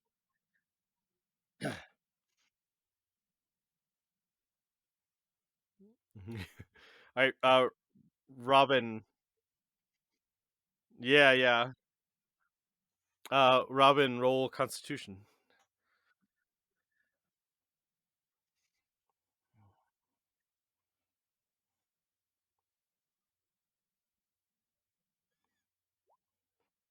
Oh, nice. So, yeah, Robin's face turns, like a weird bluish green.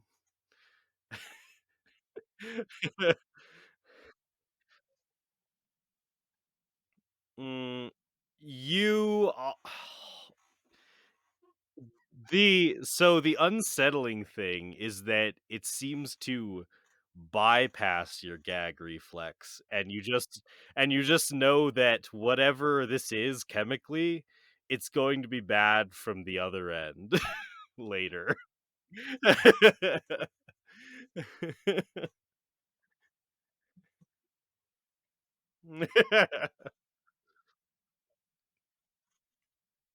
Yeah.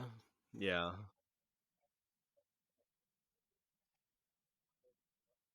Oh, no. What is that?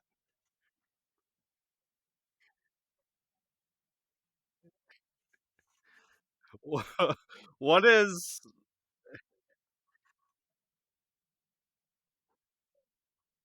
ugh,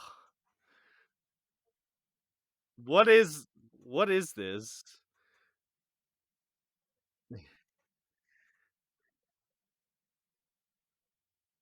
Thick water?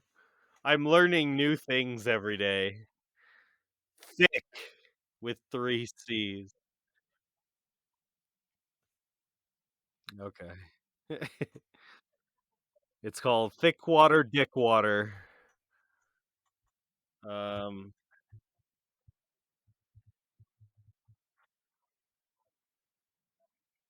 what is thick water?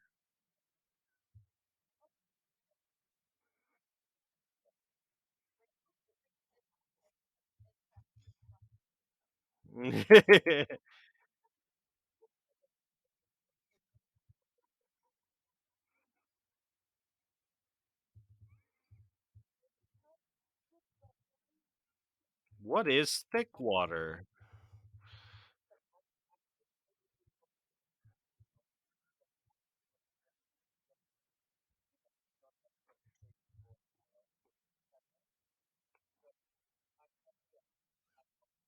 Hmm.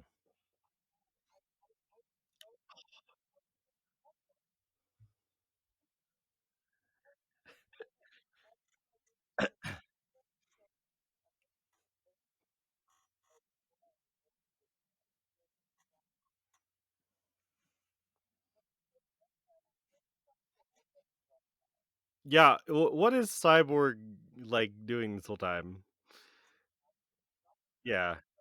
Yeah, yeah, you are charging, yeah, but if is there anything you'd like to do?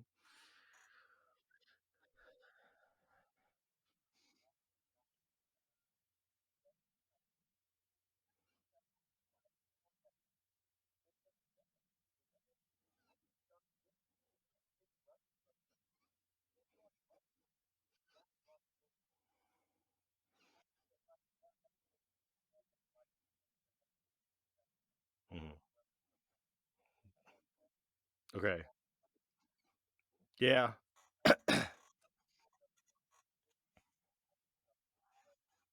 Yeah, you just kind of have to stay put.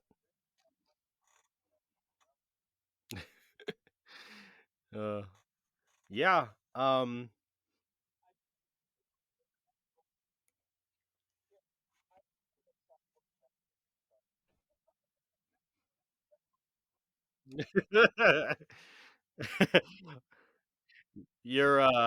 your, your vitals, like your organic parts, their health readings start to spike really horribly, but your machine portion will probably, like, filter out any potential toxins.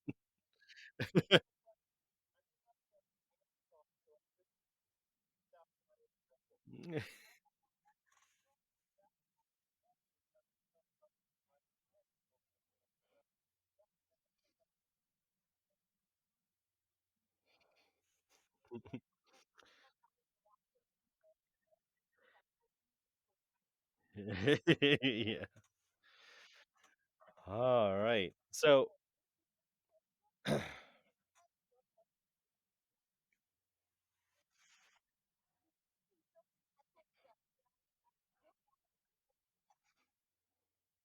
Mm.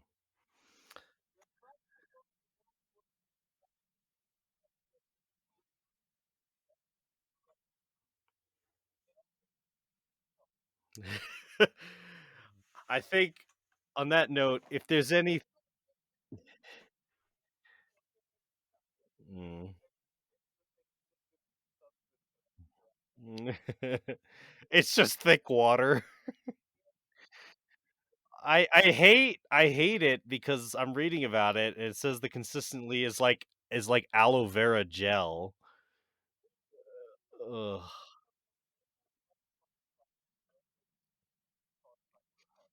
Mm, very good. Well, I think, if there's anything else, like anything, that anyone would like to do, before we end the episode.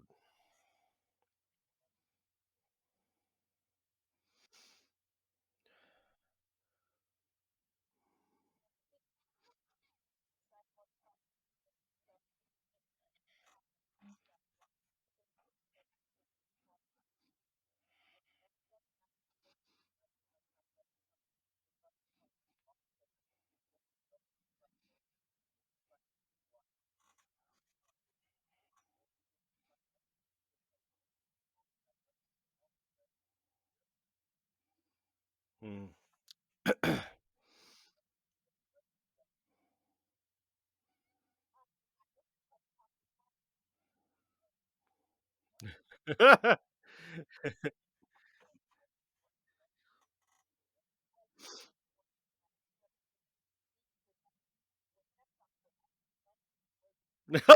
Oh, no.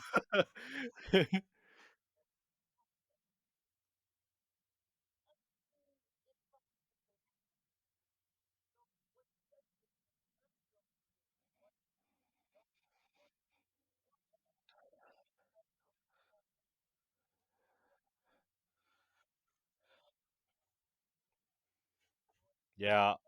I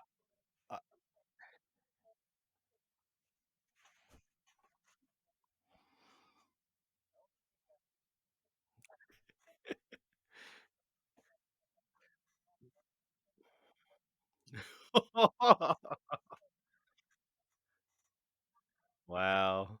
And on that existential note, I think we will close off with this final scene. Um, in the hospital, in detainment, a man uh struggles. He is reaching his foot, straining, trying to reach his hat through his bonds. Um, the hat tumbles off of the nearby table, and he mutters a curse.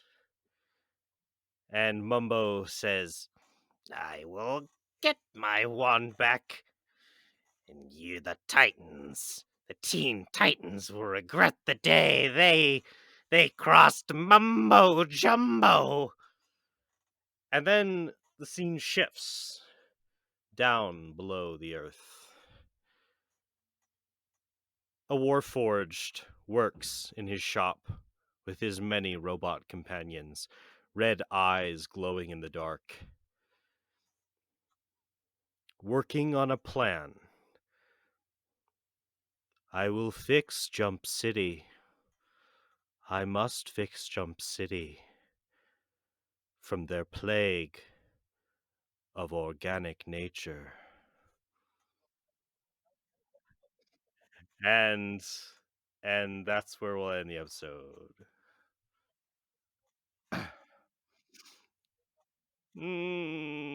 Yeah.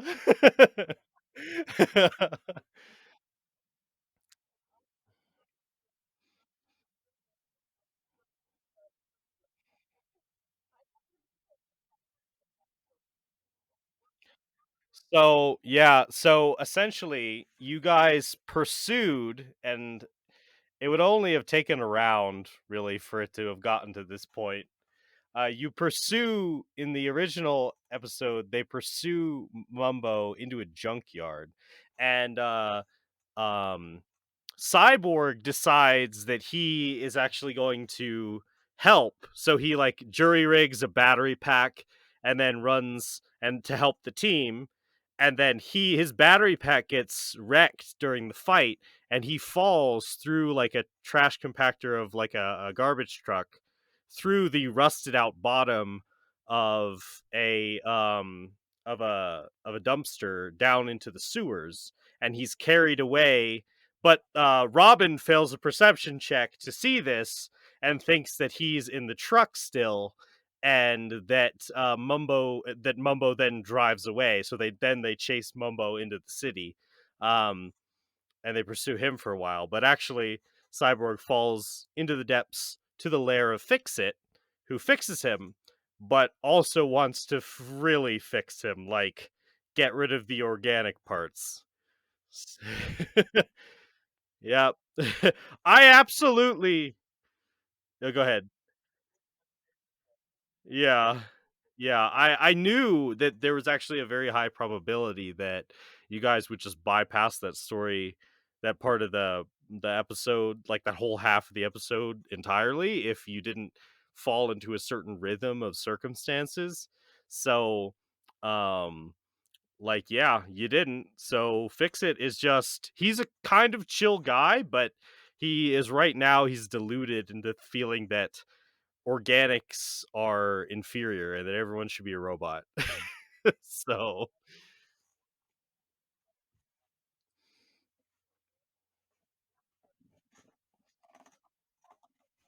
yeah, yeah.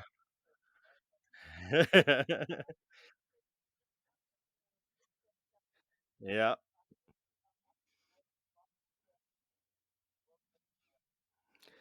What? Well, yeah, we'll see if we can get to Robo Slade by the end of this damn podcast.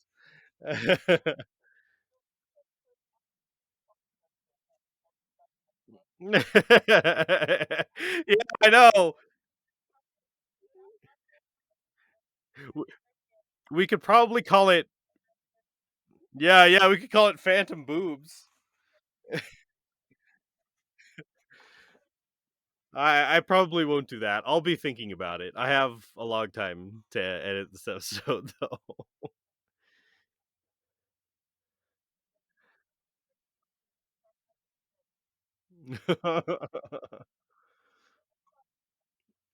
Yeah.